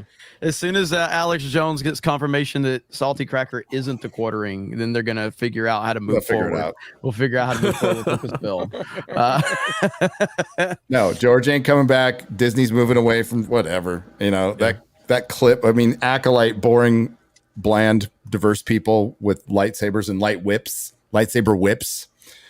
Can't wait for Shad to break this one down. Although, Ryan, I did hear you talk about like how that was engineered in the comics, right? It was a lot different. Like early fucking 80s, I think, is when it was first introduced, the concept of a light whip. And the thing is, it's not a lightsaber that you press a button and all of a sudden it goes flaccid, right? It's, here's the thing, as Shad can attest to, in order to have control over a whip or use a whip, something needs to have mass. Like that's a very important part to be able to control it. When you have a beam of light, it's not a ton of fucking mass there, is it? So in the comics, Lumia introduced, again, long ass time ago, she had a light whip, which was actually like a coiled up whip. You know, it was a pliable kind of bendy metal, basically, that you could put an energized field around, and it could, you know, it could strike a lightsaber, could cut off your arm if it hit you. That was a lightsaber whip in Star Wars comics. It actually had mass to it, and it kind of made sense. Dave Filoni in the Clone Wars decided to take that and bastardize it, of course, and just turn it into literally just a limp dick that pops out of a fucking. Well, you would know, right? What you know, right? So, exactly. So I have unless there's a dog around. I have discussed lightsaber whips in one of my videos, and I got a supercut on my mini channel, the Shadlands, right? And if you could make it work, they would be an interesting weapon. But my takeaway is that it would have to be a Sith weapon, because as soon as you turn it on, it's going to be cutting everything around you. You know, and it's got so little control and be such a deadly weapon to nearly everyone around you. As it makes sense for a Sith, because they'd be ready to kill everything. But for a Jedi, I don't see it happening. And also then you have the issues with the technology. Could you make it work? The concept is you have to kind of always keep it in motion. Do you know what I mean? So you're constantly keeping it in motion, and it's really good to keep people at a distance. It's really good for crowd control if you're dealing with more than one person. And the Jedi, even Luke Skywalker, to combat it, ended up developing a combat style where he used two lightsabers, one kind of a shorter, a Shoto lightsaber, basically, and then his normal lightsaber to kind of combat the length and the unpredictability of Lumia's light whip. Just don't drink any You whip. guys want to watch this crap? Yeah, it would be an effective weapon if you, but again, there's issues with it, and I see it fitting a Sith. Wrong. This is a fight that you will not win. Don't try to keep the black woman down. She's killing Jedi. It doesn't make sense. I understand that reference. Doesn't make sense. Here it is. All right, so it's a regular lightsaber at the moment, and then he just presses the button. Ooh. So then you think, why don't you just have like purple? Why don't you have 15-foot long lightsabers? At Exactly. That point? Yes. When you That's when you not how just light go works. stupid, when they go stupid with the lightsabers, they can do anything now. It just raises more freaking questions. I've done a video recently because now the lightsabers can be anything. Okay, why aren't there freaking giant lightsabers that can chop people from 10 meters away or something? Because that would actually be deadly. Why not use them as a helicopter? Exactly. Why not have a sentient lightsaber? They did. They already have. No. They already have. I just figured out what they're doing. They have decided that we're gonna make shit so bad that we're gonna force them to say, "Remember the Last Jedi? It wasn't that bad." They're trying. This seriously, like I'm looking at this and I'm thinking, maybe it wasn't that bad. Like maybe it wasn't that bad. This is fucking horrible what we're seeing. Like there is nothing good about this, from the casting to the environment to like the nonsense with the lightsabers. Holy fuck, this is terrible. Ryan Johnson did nothing the wrong. light speed RAM. Ryan Johnson did nothing wrong. Seriously, he did. So this character is Vernestra Rowe, who was introduced in the High Republic books, is like a 15-year-old. Oh my God, she's the best at everything. She's just so amazing and incredible. The actress who's playing her, this is a little bit aged up version of her. The actress who's playing her is Leslie Headland's wife. Oh, yeah, that's right. Okay. She got the Harvey Weinstein treatment. Eh? It's a Nepo hire. So, yeah, this will be great. I'm sure this will be brilliant. A diversity hire. I trained her. Now she is a student of the dark side, an acolyte. I didn't do it. She's an acolyte. That's the title, guys. That's what it says. The word. There's some sort of acolytes. She acolyted. Wait, okay, and then they spoiled it. Ryan, you know, you talked about it. We talked about it. They spoiled it with the subtitles a couple of days ago. Yeah, so there's been a leak that's been out for about 6 months that Amanda Stenberg, the black non-binary feminist activist who's the lead role in this, she's actually playing two characters. She's playing twins. They hadn't revealed that officially, but apparently she's supposed to be playing twins. One of them gets taken by the Jedi from a village. The other one gets left there. The Jedi promised to protect the village. The village ends up getting destroyed.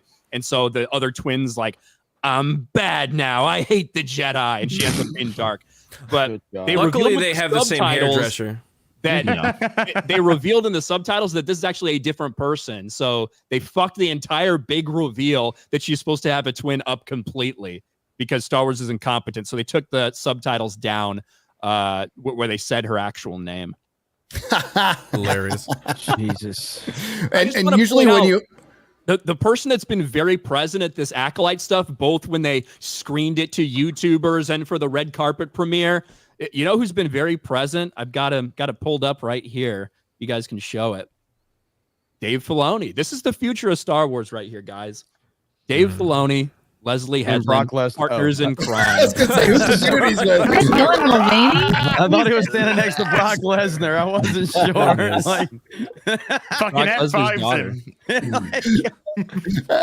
She does look more manly than he does. So for sure that was Artie Lang. What are you talking about? Like, I'm sure that's not Artie Lang. I can almost confirm he's taking more dick than her. That is Pedro Pascal with a wig on. Holy shit! If an actress is going to play She's twins, more pussy than him. you would think she would have the acting prowess to do it. I'm very curious to see if we're going to be able to tell the difference between the two. Gary, she is of talent or lack thereof. We'll she find is black. out. You can't question that. Yeah. It obviously comes with acting talent. That's just how it is. Just how it is. She played the other will that smile. character in Hunger Games. That's the only other thing I know her from, which like 10 fucking years ago. What? Yeah, the little girl from the first Hunger Games. From District 11 or whatever, yeah. I will give them credit for something. This looks so bad, I have to watch it. Yes. Like I have to watch this. I haven't watched anything Star Wars in a long fucking time. It's like that line in Clerks, was it Clerks 2 with the donkey scene where she's just like, it's disgusting and horrible and I can't look away. Yeah, like, I have to see how bad this is gonna be. This is so fucking terrible. I can't wait to see how bad it is. I'm excited. And you didn't watch you didn't watch Captain Marvel, to be fair. Yeah, I didn't watch Captain Marvel. I was going to say, you didn't watch the Marvels, which was only like 2 hours. This is going to be like 8, 6. No, they're half-hour episodes. How many episodes are there, Ryan? They're not releasing it all at the same time, are they? No, it's two. Thank It's a 2-episode God. premiere, and then 1 a week after that. That's worse. That's worse, Shad. That Somebody means it said you sticks have too around. much to live for. No. I could not binge this. That would want to make me commit suicide. Man. No. But if it's just like kicking the guts once a week, I think I can survive. I binged Velma season 2. I can binge the This Acolyte. looks so bad. It is a good question. Would you rather like have a car run over your dick? or have somebody just kick you really hard in the nuts once a week for 8 weeks straight? Obvious answer really is thought this. Yeah. once a week for 8 weeks Once a straight. week. That's the answer. Gives you a little healing time in between. Yes. It's over after 8 You weeks. recover and then Yeah. you can kind of survive. Yeah. What And kind of that's how I got car, the Ryan? rings What of kind of car? What are the how I survived logistics Rings of this? Power. How do you? If Rings of Power dropped as a binge, it probably would have killed me. But just 1 a week, I was like, all right. And then you could break it down and laugh at that single episode for how bad it was. And We it's like, all right. still don't know if, I mean, it's probably going to be weekly, but we did not get any word on like how Rings of Power is going to release. No. Oh no! They could release it all at once. Oh they no! They did it with Fallout, and Fallout's been extremely successful for them. So I'm in 9th. You know they might, because there was such a drop off in viewership that if they just dropped everything, it would give higher chances of people binging the whole thing instead of checking out halfway through like they did with season 1. Crap! They're probably gonna drop it all. I don't know. The Acolyte makes me really want the weekly model because I don't want to watch all this. I don't want to watch all this at one time. I have like slow PTSD. torture No, that way. I'm not kidding. I have PTSD from doing that with Echo. What, binging all Echo? It's traumatized me, Gary. What did you make me do, man? I liked it. Misery loves company, Shad. It was so bad. I remember struggling. We walked a to get trail of through tears that. together after Echo. Yeah, we certainly did. We did. Yeah. Straight to the casino. Hey, you know what else is really horrible? Oh God. Like torture. Dude. Hilarious. You know what the budget of this was, Gary? What was? Oh, don't even tell me it was over $20, man. The budget of Atlas was $100 million with a 20 million tax break. So 80 million. Did they sign a prenup with J-Lo? I'm so used to her getting married. I got confused.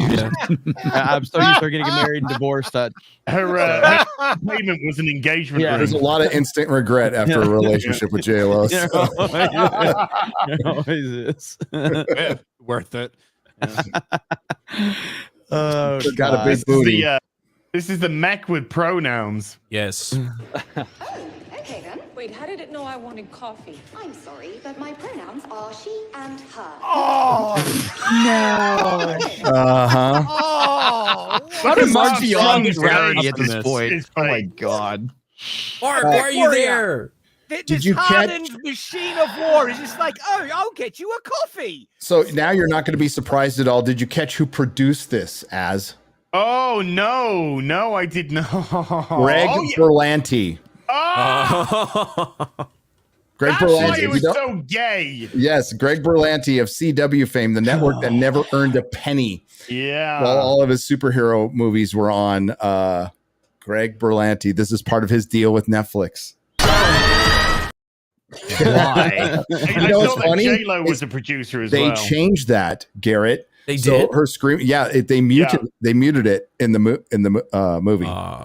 How dare they? Yeah, I was wondering how long. You never silence a Latina woman. Gary had like 3 times in the movie. Dude, that's what happens when you do a lot of drugs. Okay, we're about to drop the That's beat. Jeremy wants a at stream. least I don't slur my speech like Gore. At least I can like fight my way through it. Gary. I'm not respectable like Gary. No one's looking for me for anything other than to be retarded. Okay, Gary's got 1 million subs.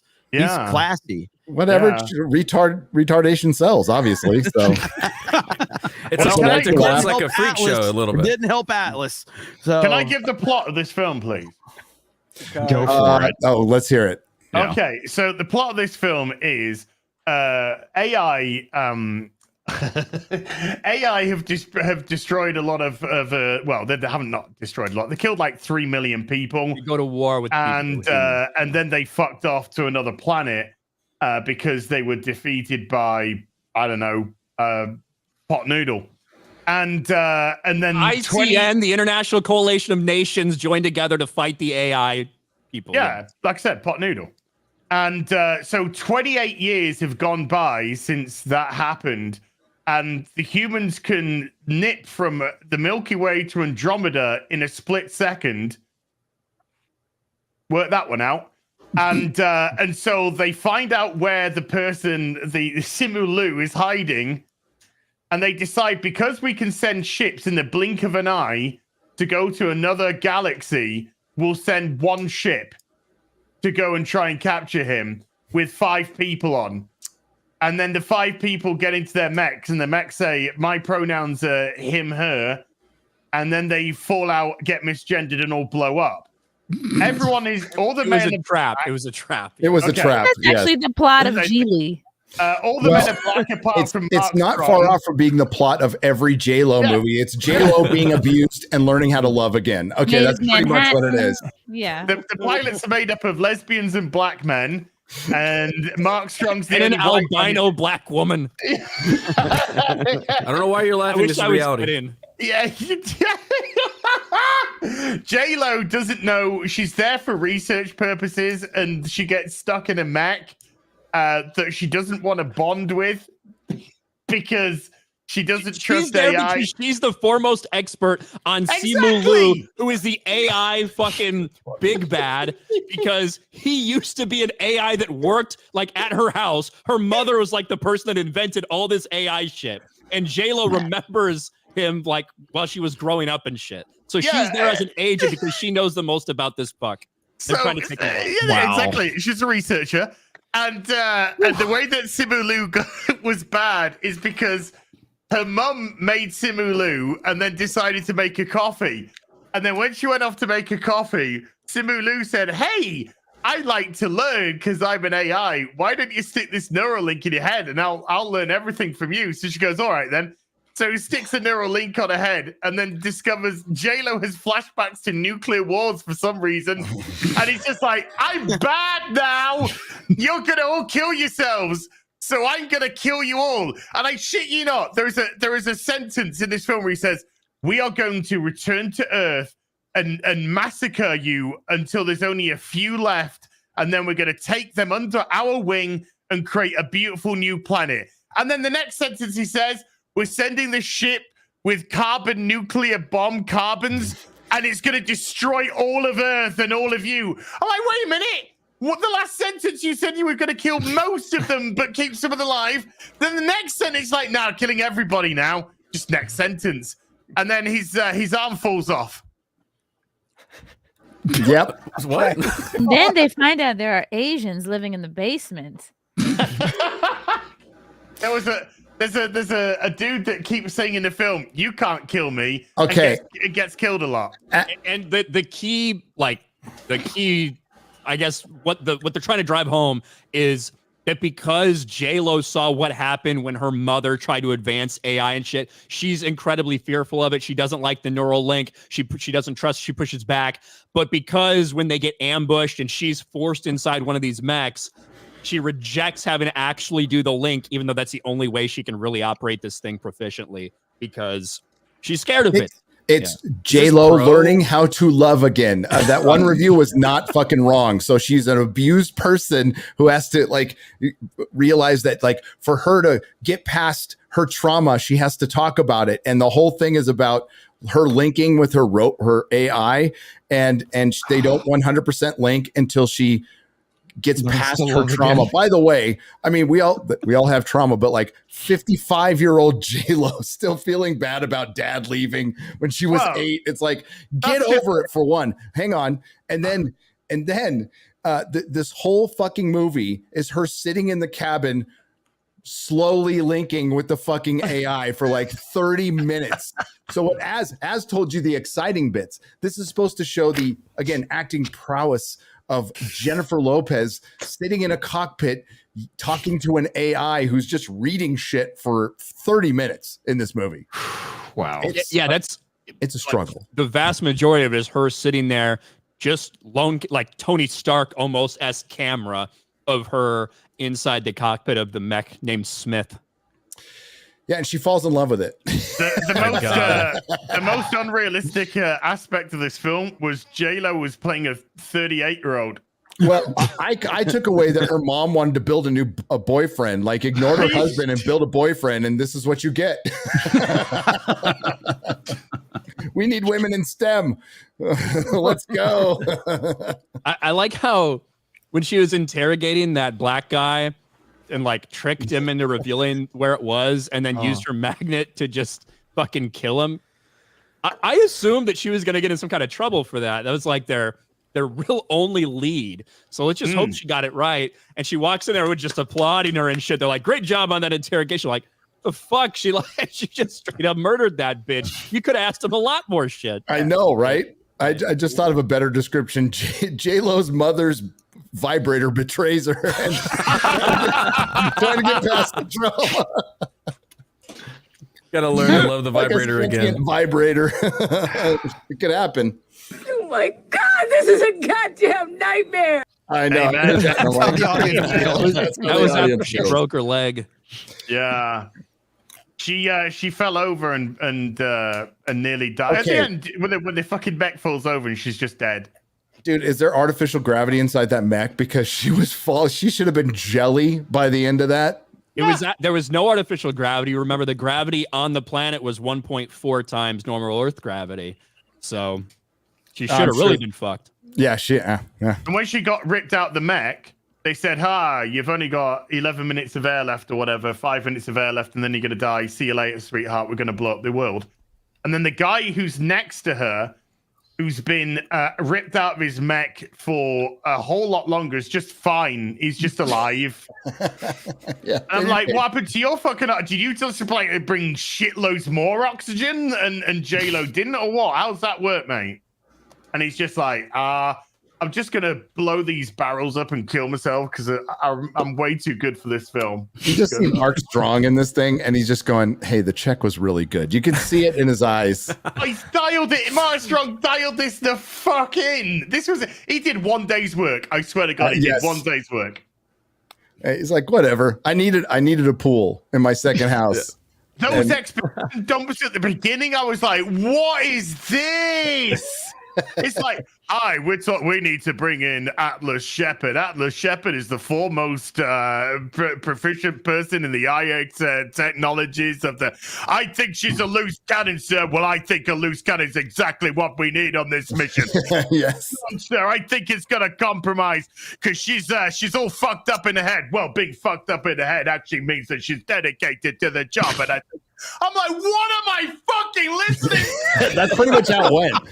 Like he actually acted it accurately too. I gotta give you commend you as for doing a good impression. And then they just went, hey, we're gonna pretend we didn't have this conversation, and when we meet her later on, we're just gonna go like, oh hi! First time I've seen you in ages, sir. How you doing? I'm doing great. We totally didn't have a conversation earlier about this woman right here, did we? No. He's like, actually, I think she'd be great to come along. He's like, wait a minute, you just said to me like 5 minutes ago, you thought she. Oh, I mean, yes, take her along. It's a trap. Poor Mark Strong. Oh well. Hey, what do you guys think about Beverly Hills Cop Axel Foley? I haven't seen the trailer. Their trailer? Oh no. Yeah, I don't think. God, we can't. Wow. Is there news about that now? Didn't that trailer come out like a while ago? Or no, a new trailer came out yesterday. Oh, okay, like a couple days ago. Can we watch it? Has it been getting people dinged? Oh, Netflix will always get people dinged. Yeah. Apart from with Atlas. Well, yeah. I mean, that might get us dinged. We can check. I don't know. I think I got dinged for Atlas's trailer when we did that. I'll just click through it so we can see it. It looks better than Beverly Hills Cop 3, which isn't saying much. It's certainly about his daughter, and it just. He's wearing the jacket. Look, he's wearing the jacket. Detroit Lions jacket. Do you remember? Remember Eddie Murphy? This is a movie that came out 40 years ago, dude. People don't realize how big of a star Eddie Murphy was. Dude, He was huge. He was a mega star back in the 80s. Holy crap. And it's amazing how irrelevant he's become. I don't know if I feel like this is going to be really bad, but I also thought Cobra Kai sounded really bad when I heard about it. Yeah. So I was like, Cobra Kai at least was based on it was. I don't know if they've admitted this to not, but there was a video out there forever on YouTube where it showed Johnny Lawrence as the good guy, right? And that's where they got the whole concept of the show, and it worked. So it kind of came from a meme, right? Wow. And this is just. It's a cash cow, but they're not going to make any cash off it because it's not being released in the movie theater. Yeah. So it's just Netflix swinging their dick around because they just have more money than God right now because they won the streaming wars. I don't even know why you call it Axel F instead of Beverly Hills Cop 4. Yeah, it doesn't make any sense. Point.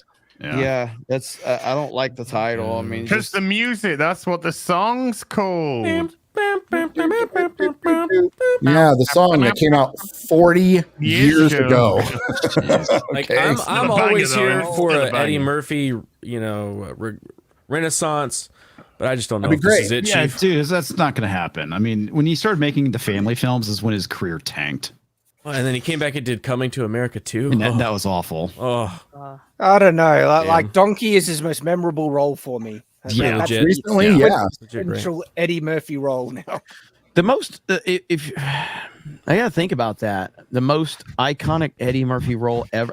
For me, is Beverly Hills Cop. It's Beverly Hills Cop. Yeah. What about the Nutty Professor? That's up there. That's up there. But for me, I mean, I watched Beverly Hills Cop a lot when I was Trading Places, 48 Hours. Yeah. 48 Hours. I think his most iconic has got to be Beverly Hills Cop, though. Yes, out of everything. Yeah.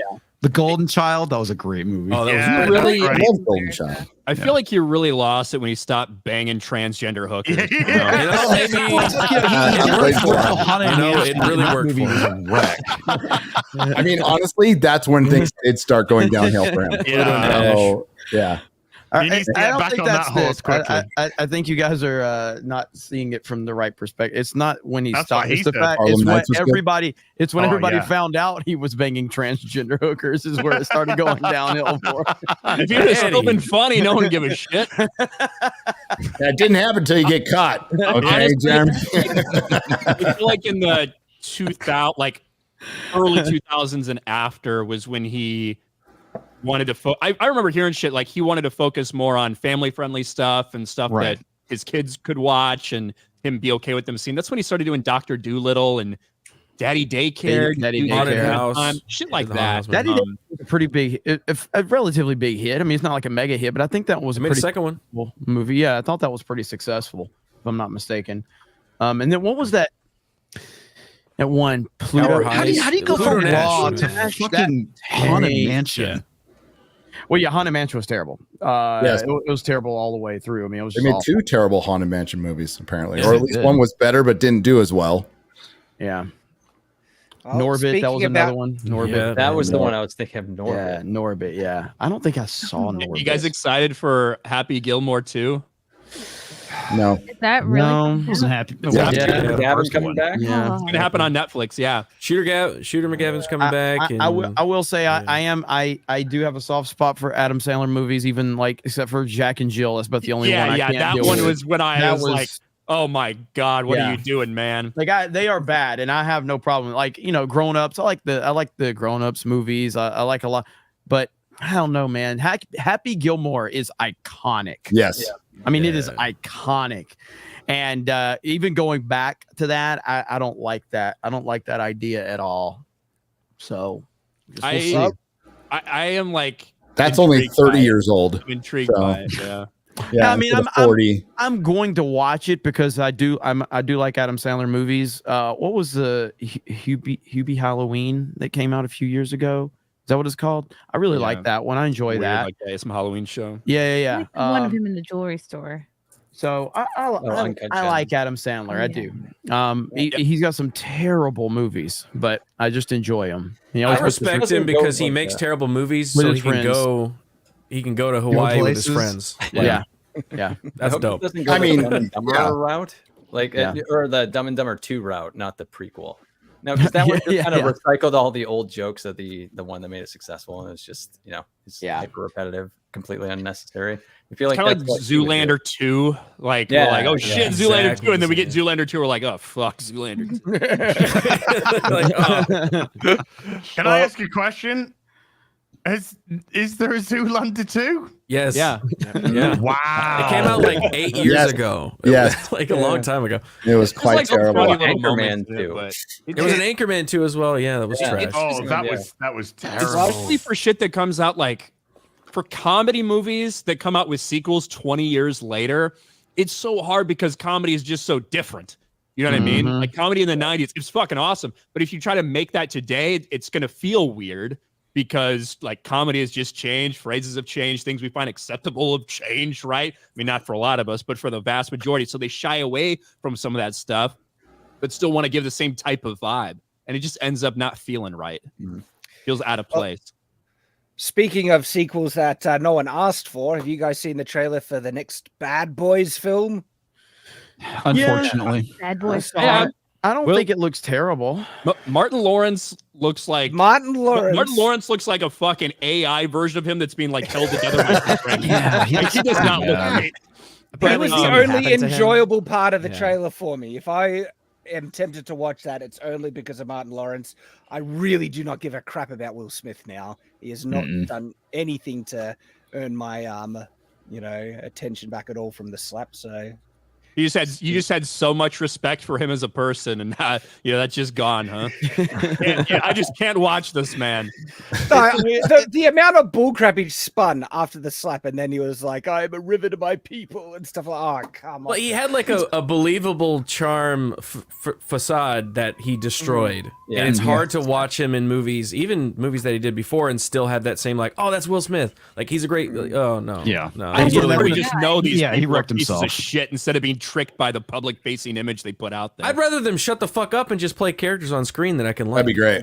That'd be awesome. Yeah, I mean, ultimately, I mean, Will again, Smith is done for most of his career. we talked about how Eddie Murphy was a big star. Will Smith, even bigger star back in the 90s. Like Fresh Prince, man, insane. dude. But he was dominating everything, man. He was TV, music, movies.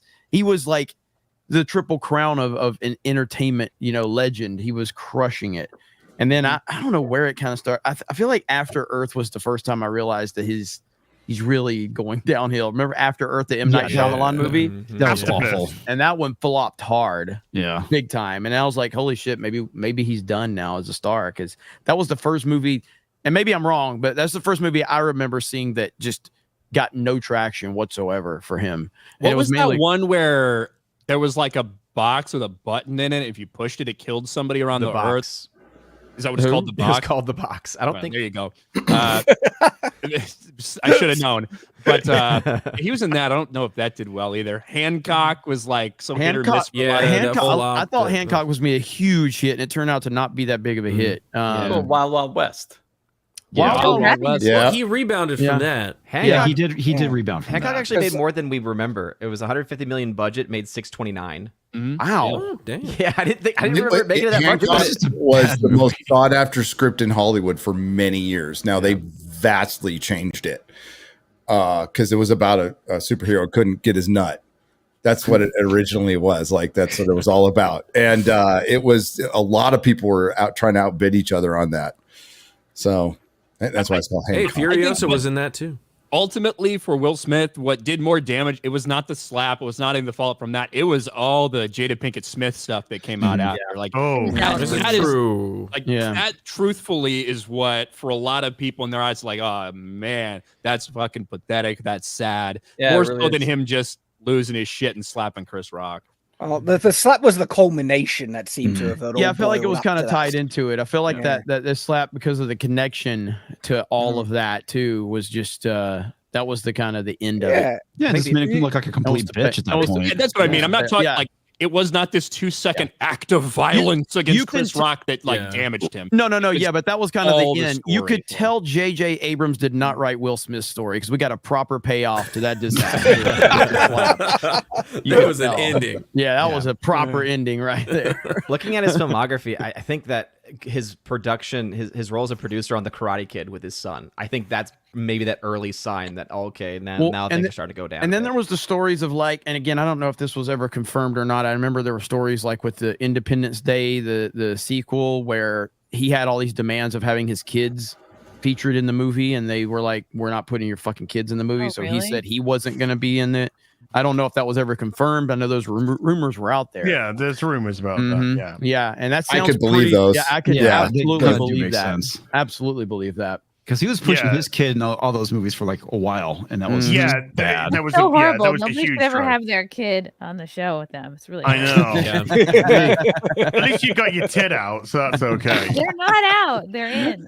Whatever. As has been keeping a close eye on it. In all fairness, I'm just hungry.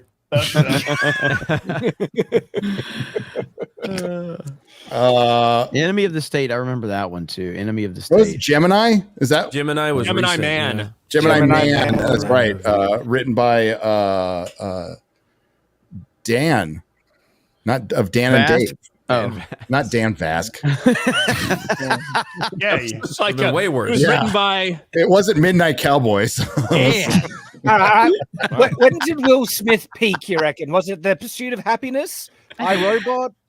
the peak. Will Smith's iRobot. peak. His peak for me, in my opinion, was Men in Black because of the song and the movie. Because he had the number one song and he had the number one movie, and he was everywhere. But I feel like Hitch. I feel like Hitch is almost like the Which was peak. good too. yeah, I'm gonna go Men in Black. I think Hitch is Like the on the- he's like just on the one of way the- there. That was the come last out. right around Which would when be the Hitch peak came if you out would- was when he put out his last like actual musical hit, which was Switch, right?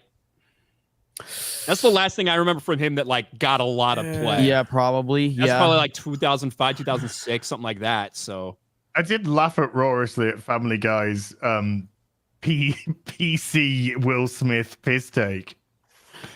Take your mother down to the cinema. Legend Be of polite to Bagger people on the person.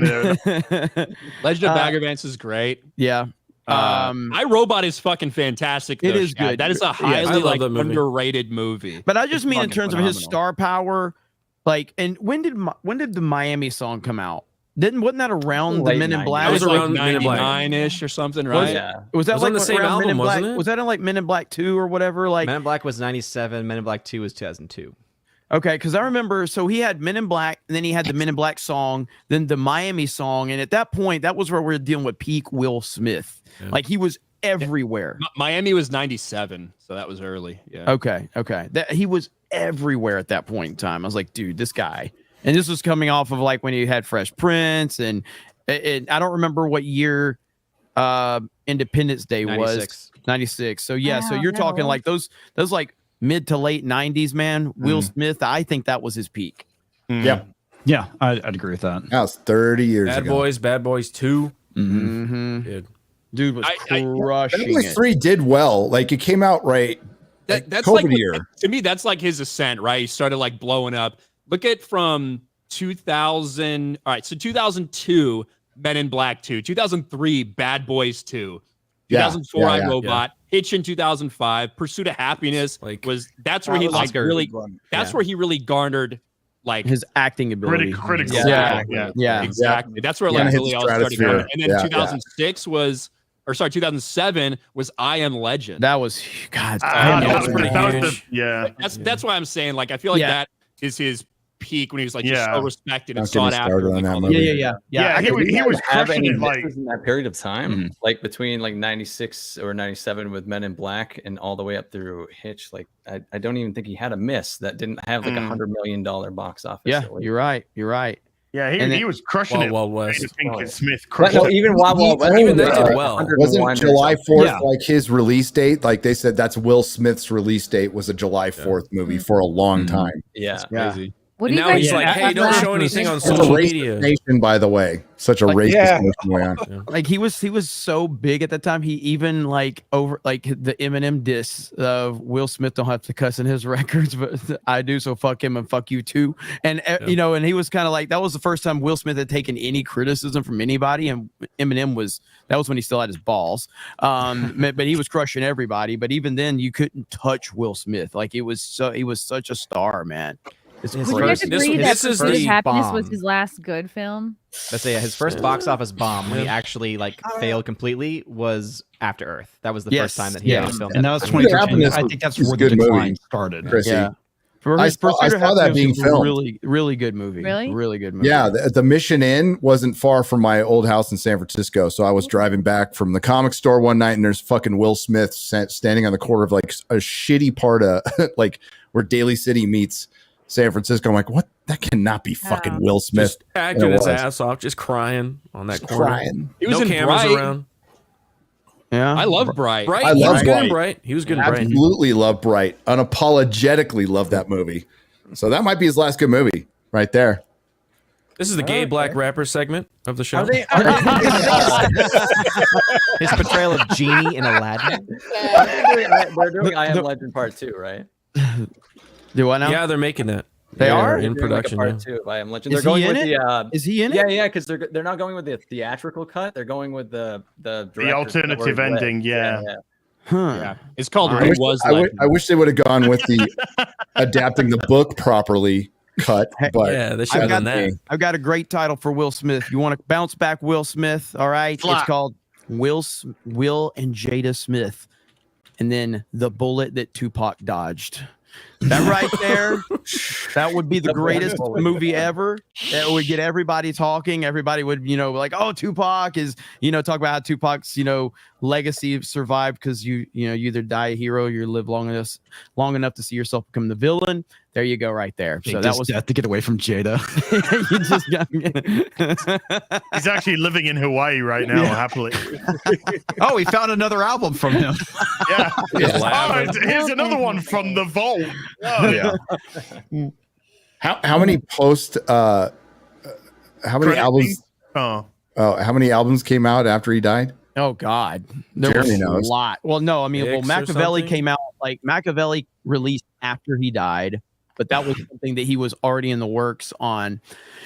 And then after that, man, there was underground records that came out. There was the Are You Still Down? There was so many Tupac records. He had a lot, though. He did have a lot that he didn't release.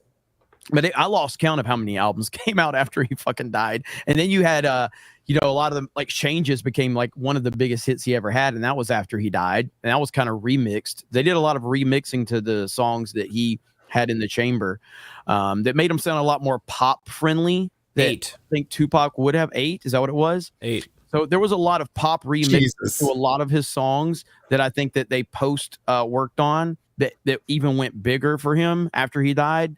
But it was wild how much that 8 different albums. Yeah. Holy crap. Mm-hmm. All right. Well, Prince can beat him if they ever release what he has on hard drives, which is a lifetime worth of albums. But oh well, R.I.P. Prince, by the way. Let's get to super chats. That's thank you for your gay black rapper segment. My favorite part of the show. Well, I mean, I guess that's the point we could talk about Rumble because I signed the deal this morning. Look at that. There it is. It's official. It's There official. it is. So we're going to have a bonus, quote unquote, uncensored hour on Rumble. I don't know how that's going to work, but it's not going to change anything here on YouTube. I think we're going to go back to dual streaming now. We'll so talk going back about to dual gay streaming black rappers over on Rumble. for an hour. It'd be Yeah. great. Az will have the most knowledge about this, by the way. Excellent. I won't be there, but okay. We'll talk about gay black rappers and U.S. politics. Az will be so happy. I'm sure there'll be some trans tits in there somewhere. We'll talk about how early it is where we are. Yeah, I'll fall asleep for now and get paid. Well, I mean, you have in the past. So I mean, on this legitimately. So, do you want to go there, Mister? Mister, the only fucking person who actually is on a Friday fucking night. That's why it works. Yeah, whatever. Is it Saturday yet? No, I don't care. Oh, I'm going to sleep. well, every single show is Saturday morning for me. So Saturday morning tights. That's it. Way to make it morning. Yeah. I think that would actually be harder. I think, yeah, because he complains about we all know, and then he goes and plays a game for like 3 hours after this. So it's like I was up at 5:30 a.m. 5:30 in the morning. Yeah, I don't. Most YouTubers don't do that, Chad. That's ridiculous. Unless they're up that late. But yeah, before we get, is there something you wanted to talk about before we get to super chats? No. Is this the trans tits episode? Yeah, I don't know. Okay. I don't have my I don't have my music with me. My cat has already scratched the glass on my shower. Okay, wait, whoa, why? Yeah. Which side of the glass has? It's on the Admittedly, I was trying to drown her at the time, but it's on the outside, so she had to, during the night, she must have jumped up onto the toilet and then gone, oh, this is a nice new scratching post, and just went on the glass. So now I've got like 3 Wolverine claw marks in the side of my brand new fucking shower. Yeah, X-Ray Girl's reminding you as what I was just trying to toss to you, but you want to talk about your cat scratch fever in the shower. What a fucking no fucking idea what you were hinting at. Jesus Christ. You messaged me this morning on it. This reminds me when on Daily, you could tell that Ryan is saying to Jay, like, hey, Jay, I've got to look this up real quick. And Jay just goes, and Ryan's like, let's talk games. Do you want to talk, Jay? Yeah, so like, I can look this can up? you please string together fucking 15 or 20 seconds of dialogue so I can do something up? Yeah. Instead, you get that right there. Just keep looking over to the side. Ryan's like, Jay, if you could say something while I look this up. I love Jay. Oh my God. Right, okay, I got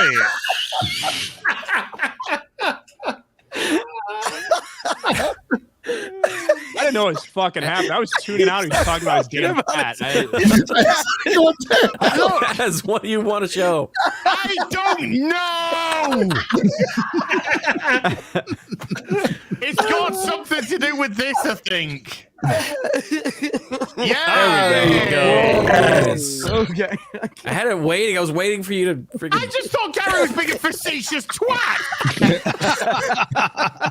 Does he want to talk about what good super chats, since you complained about being up late, just asking. Holy shit. To be fair, I mostly am, but exactly. Shit. I want to go back and watch that now, knowing that Az had no clue. He's talking about his fucking cat. He's like, quick, think of something. Like cat. Scratch my fucking window. What if I Scratch my glass. No. Have you got anything you want to talk about, Az? No. Nothing. Get on with it. Fucking read them. Let's go. And then after the show, I thought you wanted to talk about the Yaris statue. Oh yeah, fucking hell. Yeah. That's right. That thing you messaged me about before the show. Yeah. Hey, Jeez, you're the one with it. Look, we've both got Alzheimer's. All right, dude.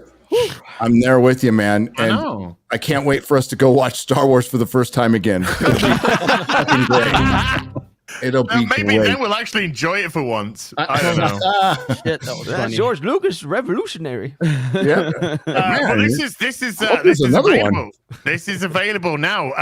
Rippaverse has teamed up with fucking McFarlane Toys. Holy Wild. shit. Yes. That's wild. They penned a deal with McFarlane Toys for some Rippaverse statues. The first one is Yaira, and it is up on their website right now. Rippaverse.com/Yaira statue, available for pre-order. There's going to be a minimum of 500, but they are going to max it at 1,050. So if it does hit that 1,050 mark, they will actually stop pre-orders on this. So this is going to be a 1:6 scale, which means it's going to be approximately 12 inches tall. Yeah, you've got the thing that. Wait a minute, I'm not even sharing. I'm sharing it, but you're not even looking at what. X-Ray brought it up. Yeah, I'm wondering why that's not syncing up with what I'm doing. It took you so long to pull it up. X-Ray will just put it up. Whatever. Yeah. Welcome to my world when I'm reading an article and she scrolls like way the fuck down, and I'm like, "Where are you going?" Or when I try to highlight something, I need to head out anyway. I'll make room for her so that way she can Yeah. But be yeah, walking like this. the fact that he's working with McFarlane Toys now is that- absolutely insane. That's I mean, insane. this is insane. Yeah, super cool. I can't say anything NDA, but I spoke to Eric today, and let's just say, holy shit, for potential stuff, which is absolutely insane. So this is the first one that's venturing out there. They'd already sold like 130 minutes. So that's pretty crazy. And McFarlane Toys is like going to be the last toy company standing. It's like kind of incredible. Yeah. Yep. It's the best gig in town right now. Yes, and it's is it also a fleshlight? Sure. Sure. Anything Yeah. is Oh if my you try God. hard enough. That is Yeah. true. That is true. And you drill a hole big enough, and anything can happen. There's Yeah. perforations in the statue. Well, ask Gore about his Dune popcorn buck shit that he was Wait, fucking in love with that he couldn't stop talking about. He liked it so much he bought 3. He bought 3. I got Yeah, mine two right of here them by the computer. He gave me one. Wow. I got one. Yeah. Wow. Gently used.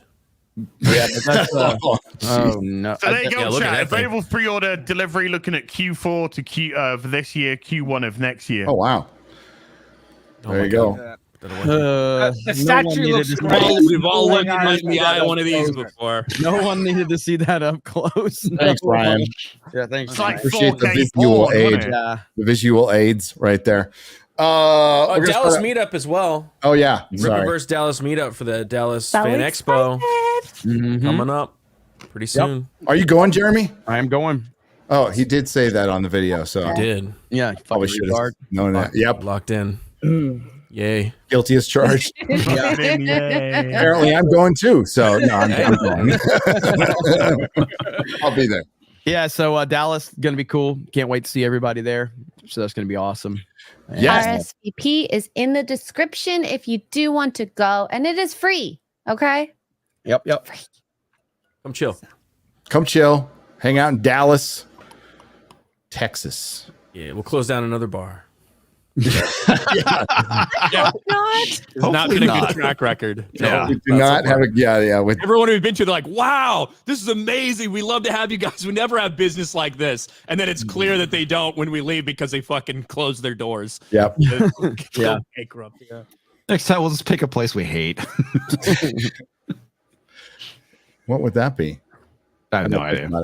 All right. Rolling the Wretched. 4 parts for $100.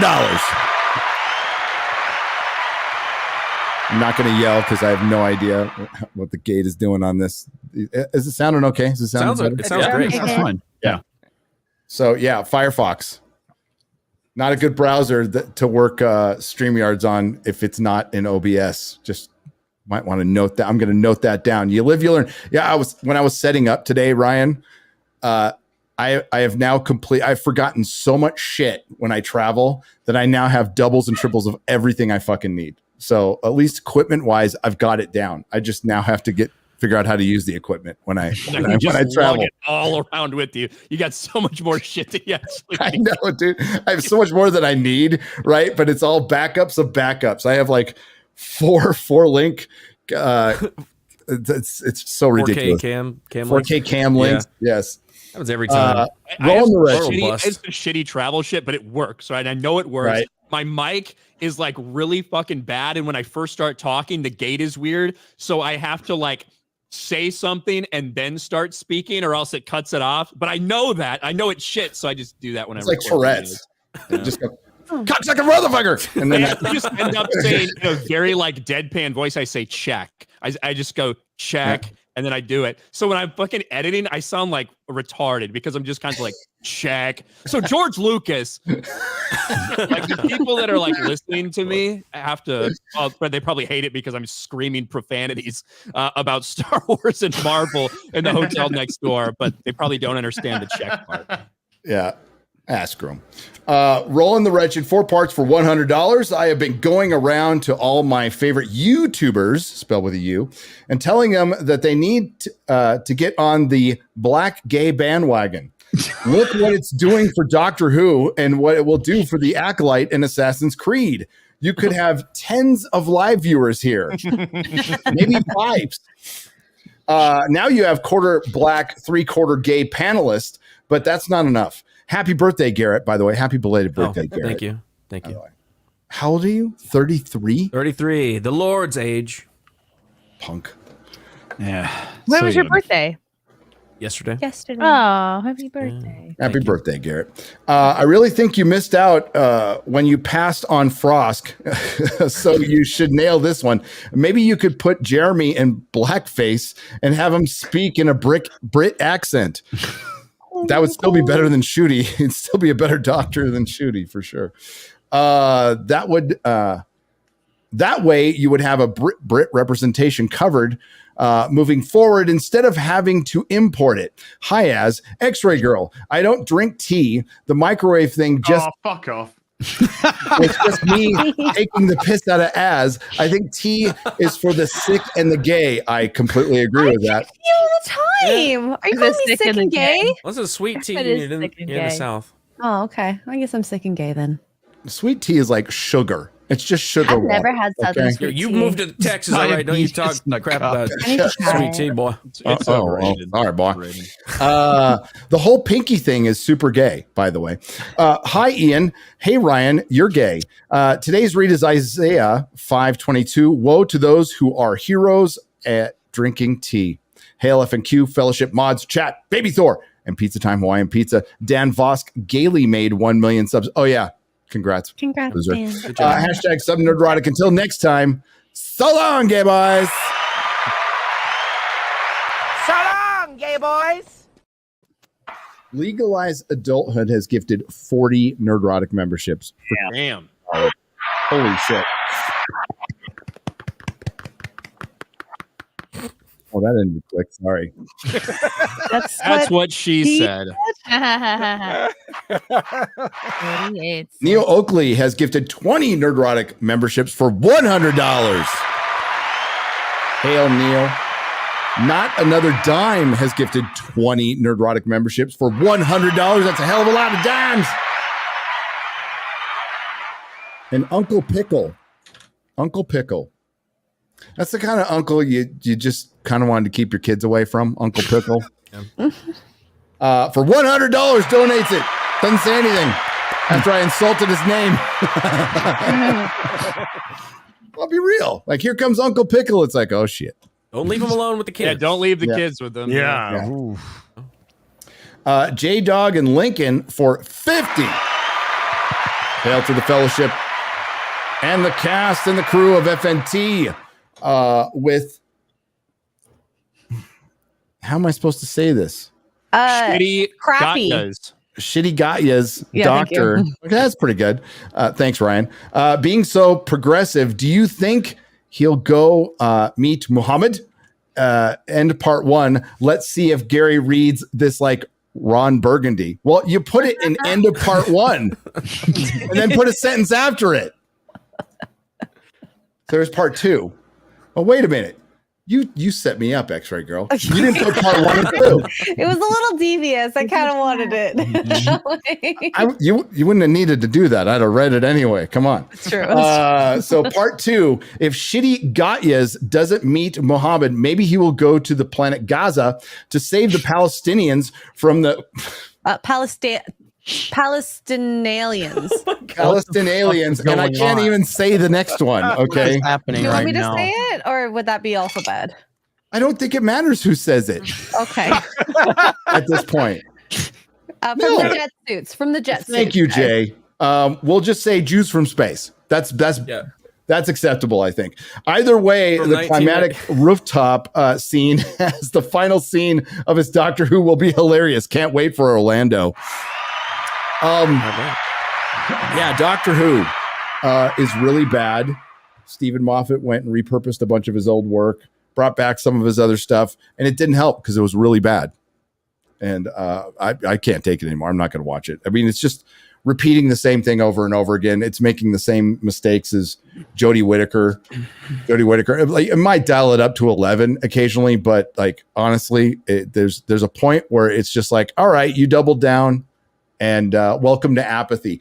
I think the only news will be the ratings. I think overnights, I think we'll dip under 2 million, maybe not this week, but by next week. Oh, it's pretty close, man. It might this week. Dude, that would be disastrous. And especially since the +7s aren't that great. They're actually disastrous. So your show's dead. Great job. Kratos El Grados for 50. I like it when you call me Big Fitty. I'm currently on the road trip collecting footage for the Fellowship organized fan meetups. Shout out to everyone who's helped. Horror Amarada. See? Not too bad. Not too bad. When she's not super chatting, you can say it. Yeah. All it took you was 3 years. Progress, not perfection, Ryan. Okay. Soldier Adam, Dermy, Gal, Ghal, Iron and Selena, Shaka Zulu and Yo Pop, Professor ABF, and Static. I got all those names right. Hail. A lot of great people. There's a lot of great people there. I can't wait to see that stuff. We're on a road trip. We drove through kind of the shittiest part of Texas and then the shittiest part of New Mexico. Yeah, that is literally the shittiest drive that I've ever been on in America. Is like through West Texas and into New Mexico is the worst, the most boring part. Yeah. So Albuquerque. So I was telling Ryan, I'm like, I'm in Albuquerque. He's all, what a shithole. And like, you're not. Dude, it sucks. My sister lives here. My nieces live here. Half of it is a complete shithole. It's like really awful. And then there's like a bougie part, which is very small. But yeah. I also just got done watching Breaking Bad and Better Call Saul like another time through the entire thing. So all I can think of is fucking meth dealers when I think about Albuquerque now. Oh yeah, they really love that reputation here. But the thing is, it's earned. Was that?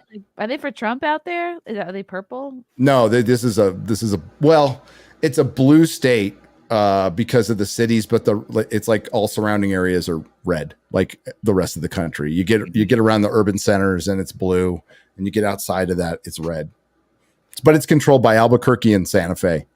I could go up to George R. R. Martin's house after this. Ooh. And see how he's doing on the book. Hold up a boombox. Finish the book. Did you like that that news that broke? Oh, breaking news. George R. R. Martin says he's going to focus on more Dunk and Egg stories after he finishes Winds of Winter. You have another book after that, George. Well, yeah. But that's another unfinished series that he has, though. So yeah. So HBO signed him up to another unfinished book series that needs to finish because it ends at a pivotal point. Pivotal point. Yeah. That they're going to bring up, right? They have to bring up Summerhall. So at least House of the Dragon has an ending. We can say that. I am excited for the Dunk and Egg stuff, though, man. Such a good story. They could get 3 great seasons out of that. They could. And they don't like that's not as important. Those are a little more standalone, I think, that if that doesn't get done, like you could just do 3 seasons of that and be okay. And be out. That could work. It actually could work because they have a background story of the Blackfire Rebellion, but it doesn't lead to anything with the later Game of Thrones series at all, really, except for Bloodraven, which you can kind of just give a background in those three seasons. Yeah. And then we need to know what happened at Summerhall with Aegon the Fifth, right? Yep, Aegon the Fifth. But that doesn't necessarily need to be a Duncan story. So no, it's actually that. I mean, it's a big story for A Song of Ice and Fire for Game of Thrones, the main series. So we'll find out. Because we're starting to get hints in House of the Dragon, right? We're starting to find out. I don't want to spoil it too much for too many. That there's other dragon eggs out there. There might be like dragons survived. Maybe a little later who knows what might happen up in the crypts of Winterfell while Jacaerys is up there too. Mm-hmm. I don't know. Mm-hmm. Saying. Mark of Reality for 50. They need to get Mel Gibson and make Mad Max Get Off My Lawn. I'd watch that. I'd fucking watch that. I'd watch the fuck out of that. Well, I mean, there is one inaccuracy there. We don't have lawns in Australia. We just have deserts. No, it would be fake lawn. It'd be like what we had, like they have here in Albuquerque, is a bunch of AstroTurf on the front of their houses. Yeah, it's all the joy of a lawn without the lawn mowing.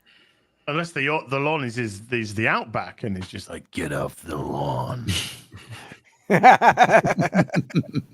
Mad Max, he finally leaves the desert. I was like, oh, hey, I was here the whole time. The whole time, eh? No, he's holed up in one of your COVID camps. That's what it is. It was like the newly paved road in the apocalypse. I thought that was fucking hilarious. Keith Bartels for 50 says, hi, Shad. Hello. Because of your impassioned reviews of Wheel of Time Season 1, I decided to give the book a read this last week. I finished A Memory of Light, and I loved the entire series. Thank you so much for caring enough to speak up. Tia Shar, Australia, whatever the fuck that means. No, Gary, it was Taisha. Taisha. What is it? Taisha? So it's kind of like Taisha? a battle. No, Taisha. It's kind of like a battle like a cry black girl's salute name. that was done by Old Manetheren in the book series, and it gets Okay. said by the water. When What does that got to do with Australia? Because I recommended it, and he's happy, and he was like, "Good on you, Shad." So he says Taisha, Australia. Because Yeah. You have a lot of books to read in your COVID camps. Well done. Series is great. I'm so glad he enjoyed them. Do you have emu camps? Concentration camps where we slaughter them one at a time with glee and happiness. Yes. Yeah. Wow. So violent. Trey Miller.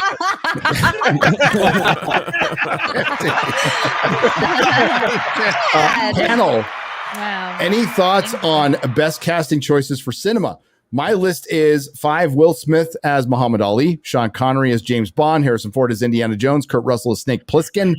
Number 1 is Val Kilmer as Jim Morrison. That was actually really good casting. Good one. Hail FNT. Yeah. Pretty easy for me to answer. Christopher Reeve, Superman. Yep. Ian McKellen, Gandalf. Yep. Gary Oldman as Gordon in Dark Knight trilogy. That's it. Those And are my obviously 3. Jared Leto is Joker. Of course. Yeah, that's all. That doesn't need to be said. Yeah. Yeah, but that's easy answers for me. Dude, Val Kilmer is Doc Holliday. Oh yeah, he was Oh fantastic. yeah, he was great. He was great in that. Yeah. Bernard Hill is King Theoden. Robert Downey Jr. was like perfect for. Yeah, perfect casting. Ruby Rose is Batwoman. I think we can end it there. That's perfect. That's perfect. Jake Sully for 50. Waterworld was a masterpiece. I love the fuck out of Waterworld. I love that movie. I get that. Yeah, I love that movie. It's Water Mad Max. It kind of is. Yeah. What are your Did you thoughts remember, on?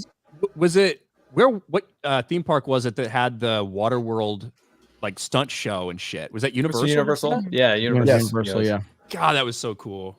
Yeah. I actually went to that one. That movie lost a lot of fucking money. I'm pretty sure because money. like the entire like city that they fucking built just sank. They had to build the thing again. So yeah, shit happens, but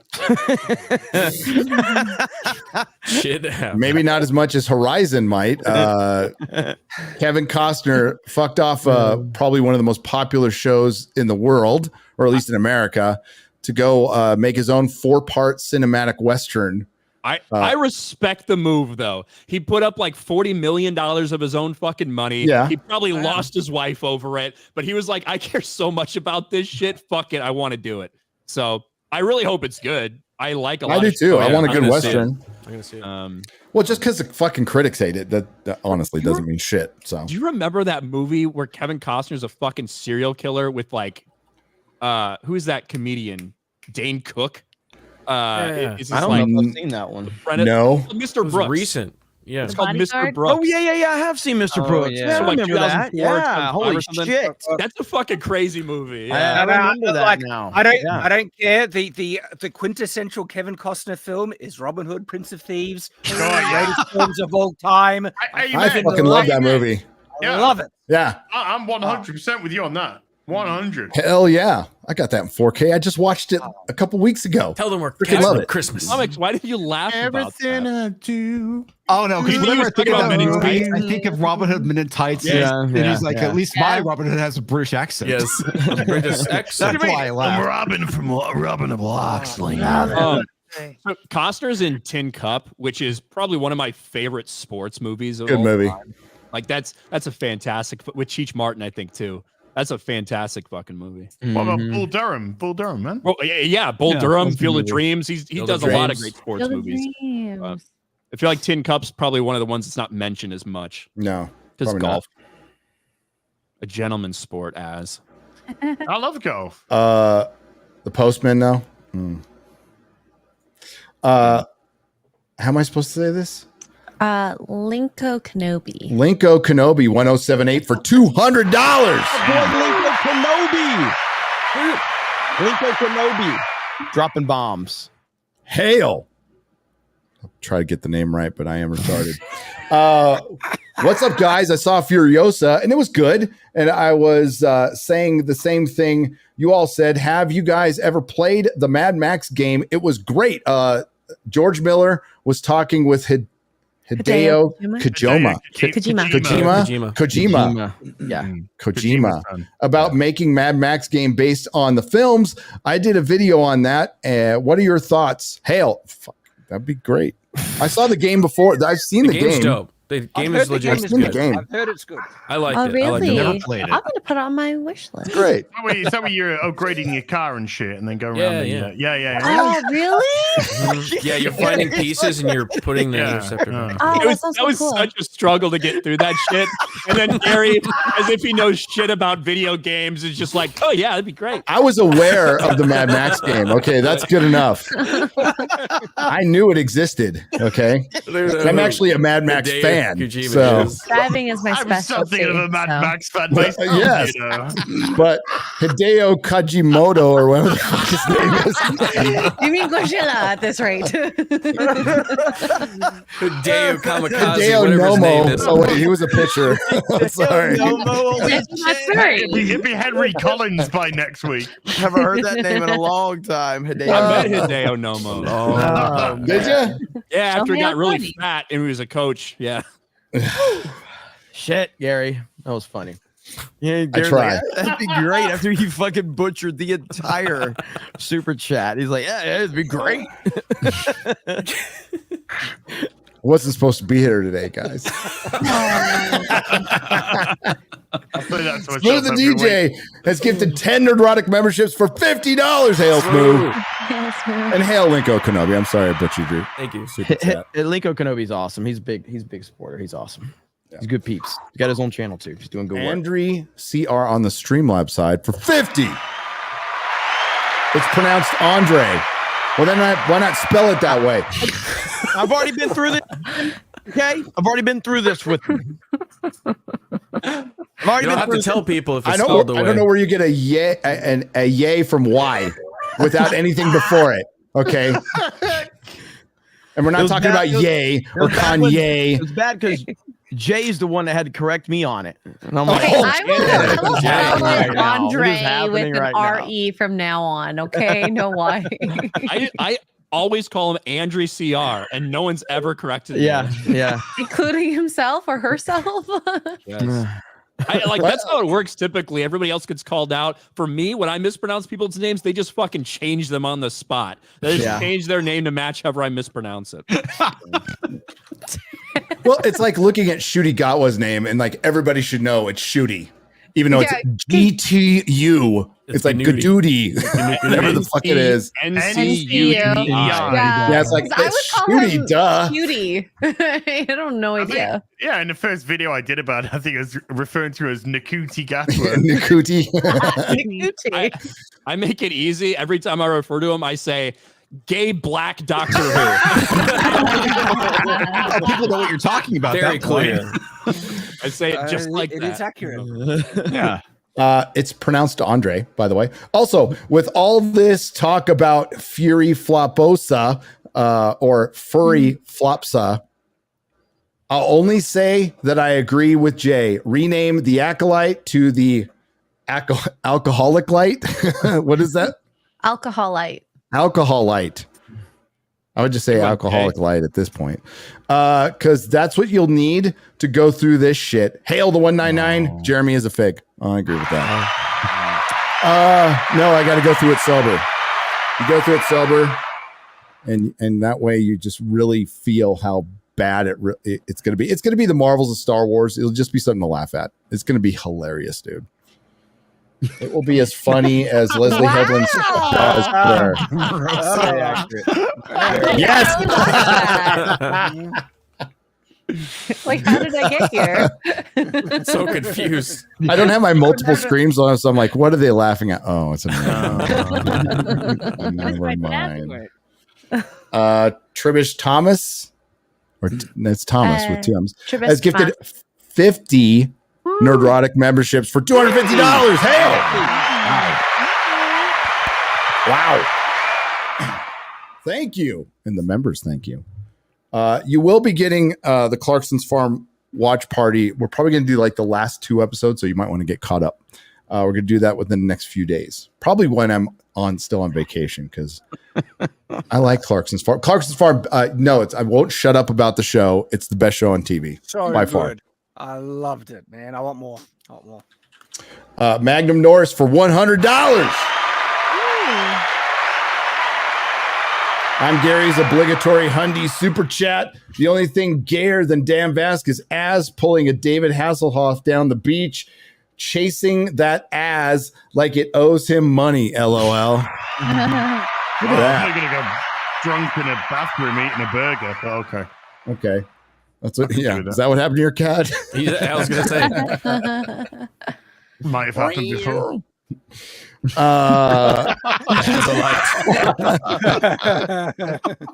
My God. The rave on the Streamlab side for 50.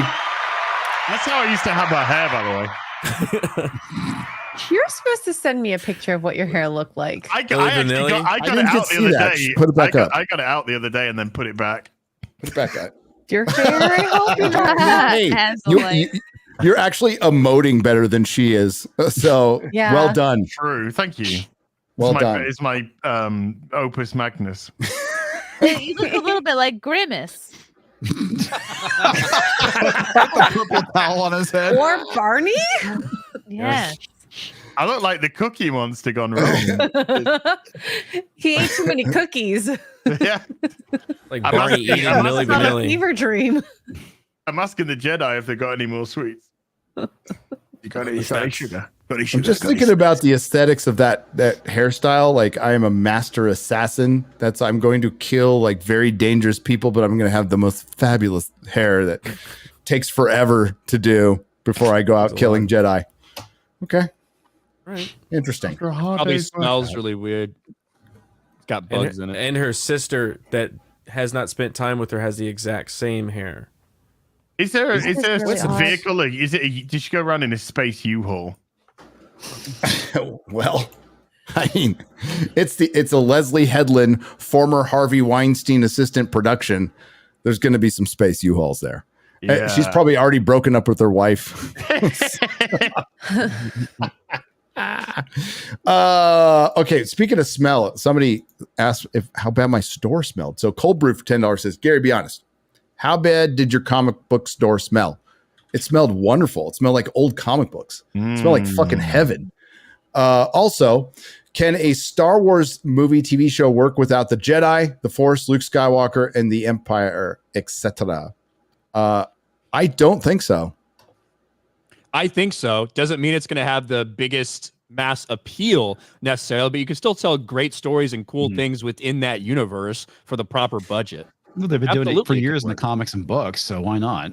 You could do an awesome fucking like an X-Wing Squadron series. Like 1,000%, it could be based off of fucking dogfights from World War II, like that kind of feeling, the vibe. These guys that go out knowing that the vast majority of them aren't going to come back mission after mission. You could do something really cool like that. It doesn't have to be about the Jedi, about the Force, or with any of our main characters. It's been done before. Great stories have been told in that universe before like that. And it might not have the most broad appeal, but if you're telling a bunch of these stories, you certainly can. The question is it well written? Are the characters interesting and unique? So the question actually is, okay, would it work? Yes.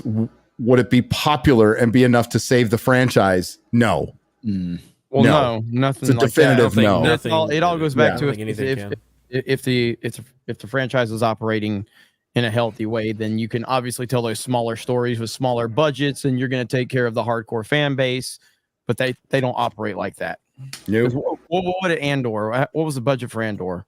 Way too much, $250 million or whatever. Yeah. And so that's something a lot of people that watched it seemed to really enjoy it, and but it didn't turn the needle. But if you would have had a smaller budget and catered to a smaller audience, but they seem to think that anything Star Wars has to be for the masses, and that's just not how it needs to operate. No. Now, if they did something like that, I mean, Disney Plus wasn't around, and many people have talked about this before, but if they did it earlier, it would have been more successful. Yeah.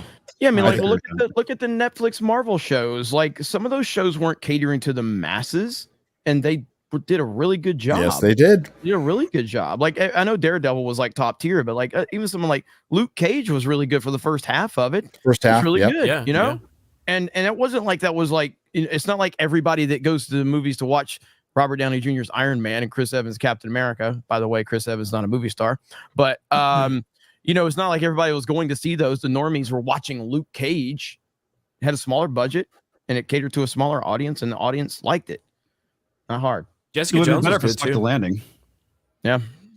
Jessica Jones is all right. No, the first one was the only good one. The first season was good. Iron Fist, guys. Iron Fist was terrible. That was just Dude, that's when you were like, oh, these are not going to be good together. Jessica And Jones Fist season 2 was the first season of Jessica Jones was good. At least it was better than like the first season of Luke Cage, because that was half a good season. Half a good season. And it brought his brother in and it got all as soon as they wacky. got rid of Codmouth, it was over. Yeah. We had Little Platoon and I have a live show on Monday. Well, we haven't for the past couple of weeks because of IRL stuff, but we had the writer of Luke Cage on. Like he just happened to pop on because he was in an argument with someone on Twitter that was on the show at the same time. So it was actually really interesting. He said like he made a good point of like why he killed Cottonmouth, which I appreciated, but I appreciated like took all the feedback about like why that was such a terrible idea in the long run because it really did just end up killing the show. He was the best part of it. Yeah. Oh, he actually did say Mahershala Ali was only going to take that role if his character died at the halfway point. Wow. Damn. So you got to do what you You just have to do it. Yeah. Yeah, and you got half of a like really good Power Man show. It was. Yeah. The second half was rough. Yes. And the second season's everything. So like Punisher season 2 was dog shit. Luke Cage season 2, horrible. Iron Fist season 1 and 2 both suck, but season 2 was actually fucking worse. And it was a precursor to the MCU. And then fucking Defenders, man. How did they wasted that name? Really it's such did. a great superhero team. The concept was there. Everyone's looking forward to it too. Like, yeah, it was. And then Grandma became the bad guy. Yeah. So, you know, I love Sigourney Weaver, but like not in that. She should I have do been too. in there. It just didn't work. It didn't work. And I only watched because Daredevil was in it. Daredevil, like, is as critical as I am of season 3, going back and rewatching it works a million times better than anything else they've done, anything Disney Plus has done outside of X-Men 97, which is pretty good. Pretty good. The Rave on the Streamlab side for 50 says, when are y'all going to get Sugar Tits on FNT? she is pretty funny. She is Baring's wife. Her content is based and she is hilarious. Plus, she's an Aussie like Shad, so they can fight it out. She'd win, LOL. But then give me a sword. I mean, just having Sugar Tits on your show kind of sells it, right? I mean, you ever think about changing? Well, you can't now, Chrissy Mayer, but like Sugar Tits. You're like, Hey, you don't "Damn want to it." give the kid diabetes, you know? Get him to eat more. I practice this Landschneck's Zakas. Thank you. A That would have Landsknecht given me is an a type of aneurysm. A Landsknecht is a type of German mercenary that used a really big sword in the early Renaissance period. Just so you know. Okay. Okay. He's got a really big sword. Respect for 50. In regards to Ricada, even someone like Frodo/Gary can fail, but at least he reached when given a hand to start anew. You all have given the hand in the hopes that Ricada reaches. If Ricada lets go, at least you tried. Don't beat yourself up over it. Yeah. In that situation, it's basically what I put out a tweet last night, a prayer for the addict who still suffers. And I will always be here for somebody who's a recovering addict. That's part of my job, but it's also that's what people did for me. So if somebody wants to reach out, I'm here, but you got to want to help. You got to hit bottom. And that's different for everybody. So I wish him nothing but the best. His family, I hope the kids are okay. Yes. And it's, yeah. It's heartbreaking. It's really heartbreaking. I to know watch. a lot of people in the chat have been wanting us to talk about this. That's not what this show's about. And I've already made my statement on it. It's not, I hope he gets the help he needs. Yes. Best thing you can say. So There's we're been all enough here eyes in and enough. private. Yeah, there's been enough eyes and enough opinions out there. And man, at his lowest point. So yeah. I'm heartbreaking. Now, if he ever gets cast in a Disney Star Wars movie, we'll talk all about him. Sure. But, but it's not really it's not what we do here. So as a recovering addict, but by the grace of God, there go I. That's how I treat it. It's like no judgment. And the program AA and NA is a great place to go if you're out there and you're struggling, because it's one of the most welcoming places, and it's a place where you can where I relapsed many times and came back and was welcomed the same way every single time. No judgment. So it's an option out there. If you're struggling, definitely check out a local meeting, raise your hand, or at least just check it out. because ultimately that's where I found my recovery. I was in and out of rehabs a bunch of times, but it's practicing it day by day, working my steps, getting a sponsor, finding a higher power. These are the things that saved my life because I was going to die. Hayden, 75 for 100. Kojima. Hayden Wayne. Hideo Nomo is a master. No, Kojima is a master of storytelling. Yes, MGS4 is a movie, but the game series is one of the best of all time. I guess I'm guesting streams now. Nerd Wars has a pretty FNT stream. Free FNT stream. It says pretty in the I did super not chat. know what that meant. I'm sorry, Hayden. Very pretty. It's a very pretty stream. FNT stream. It's a pretty. To know that. No, Hang on. X-Ray, you don't know what pre means before? No, something? he X-ray? literally wrote pretty, so I just left it because Okay. He probably meant to say- not first language. She's holding the integrity of the super chat. Nerd Wars is okay. I'm not on Yes. internet. Me no. Okay. Don't call it pretty cum, okay? Don't do that. It's always Whoa. pretty. Why? Hayden, I apologize. Apologize to Hayden Don't Wayne. apologize to him. Hayden Wayne, he's enjoying the shit out of this, okay? I Nerd promise Wars you has a that. pretty FNT stream where they send people here when it starts. Hail Nerd Wars, by the way. We enjoy your pretty FNT. You should call it pretty FNT. Yeah. That's what you should call it. Roll with Thanks it. for the pretty Roll FNT it. stream. Pretty That would FNT be stream. fake No, news. It's See you clearly in Dallas. retarded. Do not take Hayden's advice coming. from us. See you in Dallas, Hayden, and hail you the there. fellowship. See you, brother. Magnum Norris for 100. This is the last one of the night. Says the Acolyte is what I named my hemorrhoid. That is not the pretty. Acolyte. Not You're a pretty. faithful servant. Not pretty. Not pretty. When a hemorrhoid's around so long, you give it a name. Yeah, go to the doctor, bro. Woo! Aldred the Drifter is gifted 5 Nerdrotic memberships, $25. Isaiah S is gifted 5 Nerdrotic memberships, $25. So is Guzum. Jesus Davila is gifted 1 for $5. And Bobinator 53 is gifted 5 for $25. Thank you all so much. Thank you. I'll square it up once my vacation is over. I'm on my kid graduated high school, my niece graduated high school. So I did a little graduation tour. We're on a road trip and we're going to go check out some ghost towns and do the stuff that my kid wants to do. This is all by his request. Nice. So that's what I'm doing, by the way. I'm having a great time. It's actually really fun. So let's go around the horn and is Az still even here? I wasn't looking at the screen. Probably. Oh, there he is. Let Az go to bed. There he is. No, sorry, you mistook me for Odin. No, you didn't interrupt anyone in the last 15 minutes or It's, so. yeah.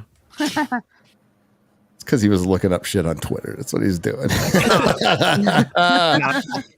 like, what how do do you fix glass in your bathroom? How do you get rid of cat scratches from the inside of your shower door? Just open the door. That's all you do. Jay knows. You open the door. Oh. I was trying to give it a bath. What do you got coming up, Comics Division? Well, I finally finished off all the research for my Yasuke stuff, so that's the next video. Also, check out comicsdivision.com and pick up merch.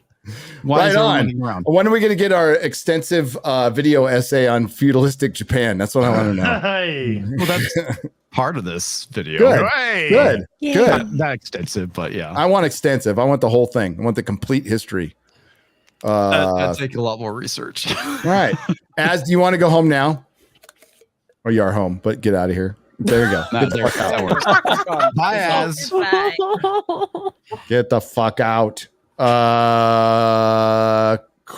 Chrissy, what do you got coming up? Hello. We got Simcast on Sunday, 9 p.m. Eastern. And gosh, I'm gonna go back to stand up. I think I have a show booked in July. What? Yes. Nice. First show back July 20th in Mount Kisco. That's in New York, Westchester. Little jazz club. We'll see.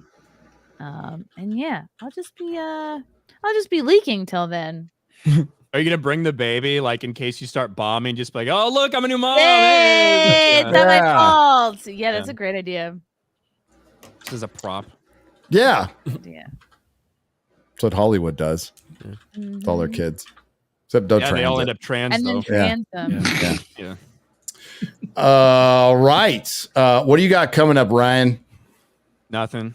Okay. For the same videos on my channel, videos on Sports Wars, streams this weekend, all that good shit. It is Memorial Day weekend, so remember those who kind of sacrificed all. A lot of people want to thank veterans or whatever. Memorial Day, that is Veterans Day. Though it's always nice, but Memorial Day is for people that didn't make it back. So. Yep, the fallen. And the reason we have all these wonderful freedoms to bitch about shit on the internet. Yeah, that's right. Instead of stand in line for beets and bread. Yep. Shad. Got something exciting coming up this weekend. Been working, so we've had a project on Shadowversity for a while trying to make a carbon fiber sword. So something rather advanced, and it's finally here. It's coming out next weekend, so that's exciting. And it's very interesting. Something interesting happens. That's good. Will it work? Will it not? All that. And that's basically it. Then the rest is normal, run of the mill, what I'm usually doing. Yep. Like what? Trying to get it. Well, trying to survive Australia, trying to find, get out of the Mad Max hellscape area. Well, look, it's basically a fight for survival every day here in Australia. This is why I appreciate the Mad Max films. They're basically a documentary on what's in real life. There you go. I mean, pretty much at this point, you're better off heading into the desert anyway. X-Ray Girl. Ooh, so much coming up. We have Sunday Fun Day where we're going to play more Helldivers, I think. Painting on Sunday. And then at 6:30, Forbidden Frontier, we're going to have Mike Barra from Ancient Aliens, and we're going to talk about Mars, which will be really cool. And then I'm going to be on the road after that for a long time in the States. So that'll. So you be have good fun. internet. Well, we'll see. We'll see. Better, hopefully. It'll be better. It'll be better. But I've literally been like prepping so much. I bought a battery for the road. I have my Starlink. I have so many things to make sure that everything is functional. Taking prep. Yeah. What's prep? It's an AIDS medication. Oh. Yep. Yeah, that won't be happening. She doesn't have sex with black guys. She'll be all right. I'm a married woman. Oh my goodness. You can get it from like a toilet seat. That's what I heard. That's what Fauci said. I'm not rubbing my hoo-ha all over the toilet seat. I don't judge. I thought you said you were coming to the States. That would be on the States, or I don't know. How the hell did we get to this subject? Welcome to Simcast. But yes, that's it. Jeremy. What you know what? Let's keep it in that realm. So shout out to the chat. As we know, if you are watching the chat, you are slaying pussy every night. If you're a Friday Night Lights chat member, the Chads of Chads. So shout out to the chat. We appreciate all you guys. And other than that, look, man, there's like 12,000 people watching. I'm gonna have like 1,500 watching me tonight. At this point, 90% of you tell me to go fuck myself anyway. So thank you guys. Appreciate it. So we should change one of our membership levels to Pussy Slayers. Yeah. Could that be the top tier, please? Yeah. Let's see if YouTube allows that. Let's try. Garrett. What we can say is no. Let's give it a shot. Let's give it a shot. Let's give it a shot. And Movie Cynic, thank you for coming on, my friend. Yeah, thank you for having me. Where can people find you? What do you got coming up? Yeah, the Movie Cynic YouTube channel. I have 3 videos dropping next week because I'm late as fuck. One was actually about celebrities who cannot self-destruct, and then in between coming up with the idea, they fucking self-destructed, like all of them. Oh no shit! So I have to completely change the video, but that one's dropping. I'm looking forward to that one. I will do a Furiosa review because why not? And I actually decided to do a review of Doctor Who in because how did you call him, Ryan? The gay black Doctor Who. Right. Yeah. When he said that it would, or someone related to the show anyway, said that it would draw in new viewers. I've never watched Doctor Who, so I decided to watch it in that vein, and it can't. But I decided I'll actually review that and write out why it can't. You need to. You're gonna wonder why anybody liked the show. Yeah, I was like, what the fuck? Way better. I saw some of the charm. I saw a little bit of the charm, like a little bit. So I understand. You're welcome to use my naming convention if you want. I just really hope you put a lot of emphasis on black.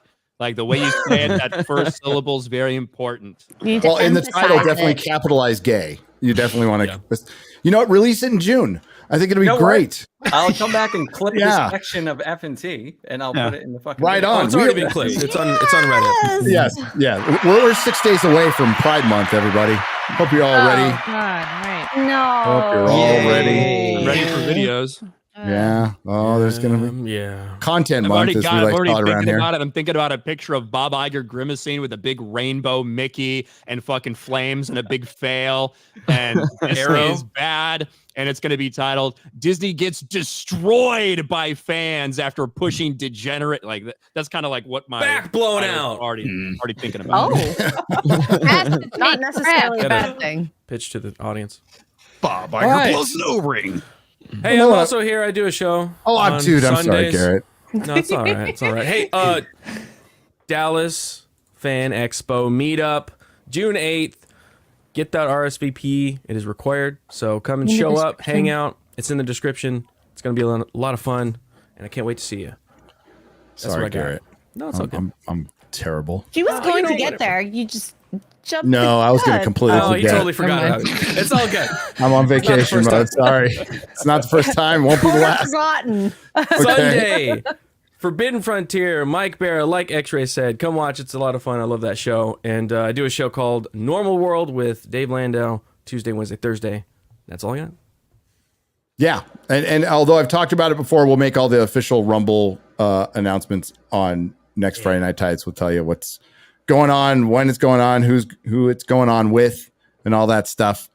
But yeah, see you in Dallas in a week. I'll make a video eventually. Starting to sound like me from the last 2 years.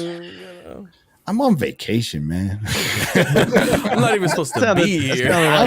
That's not like something Jay would say. I'm on vacation, man. Yeah, we'll see. I'm going to see Furiosa tonight. So see if it's enough. We'll see if I stay awake the way it sounds. I had a good nap in the first hour. Yeah. You can sleep for 45 minutes and miss nothing. Like that first beginning part, you really don't need to see it at all. No, you don't. That's 40 minutes. Dude, it's a lot you of can it. find value out of it, Gary. Take notes about what you'll need to bring when you come to Australia. It's like, okay. All right. Well, I'll be there someday. You will. I'm looking forward to someday. Yeah, someday I'll be there. Yeah. So until then, Forbidden Frontier this Sunday. Mike Barrett's going to be fun. Going to talk about Mars. Until next time, everybody, have a good evening. Thank you very much for watching. Thanks to the Nerdrotic. Thanks to everyone who left a super chat donation. You help keep the lights on. Thanks to all the lurkers and everybody who participated. Ciao, Bella. Bye. Bye, everyone. Yeah.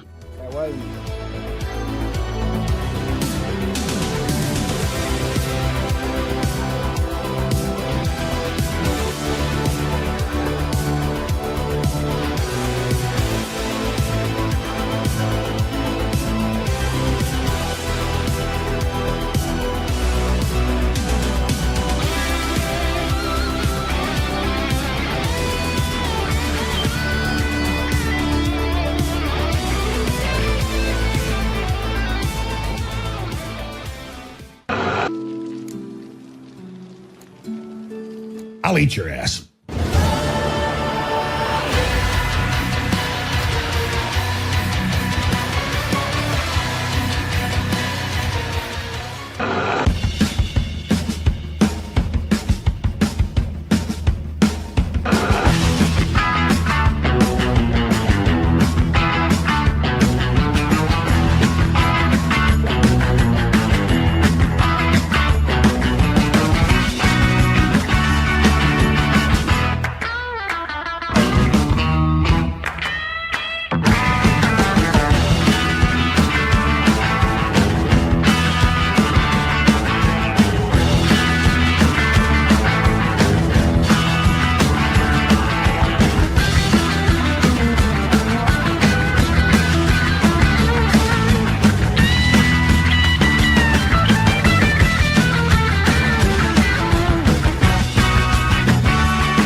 Do not come. Do not come. I'm gonna come.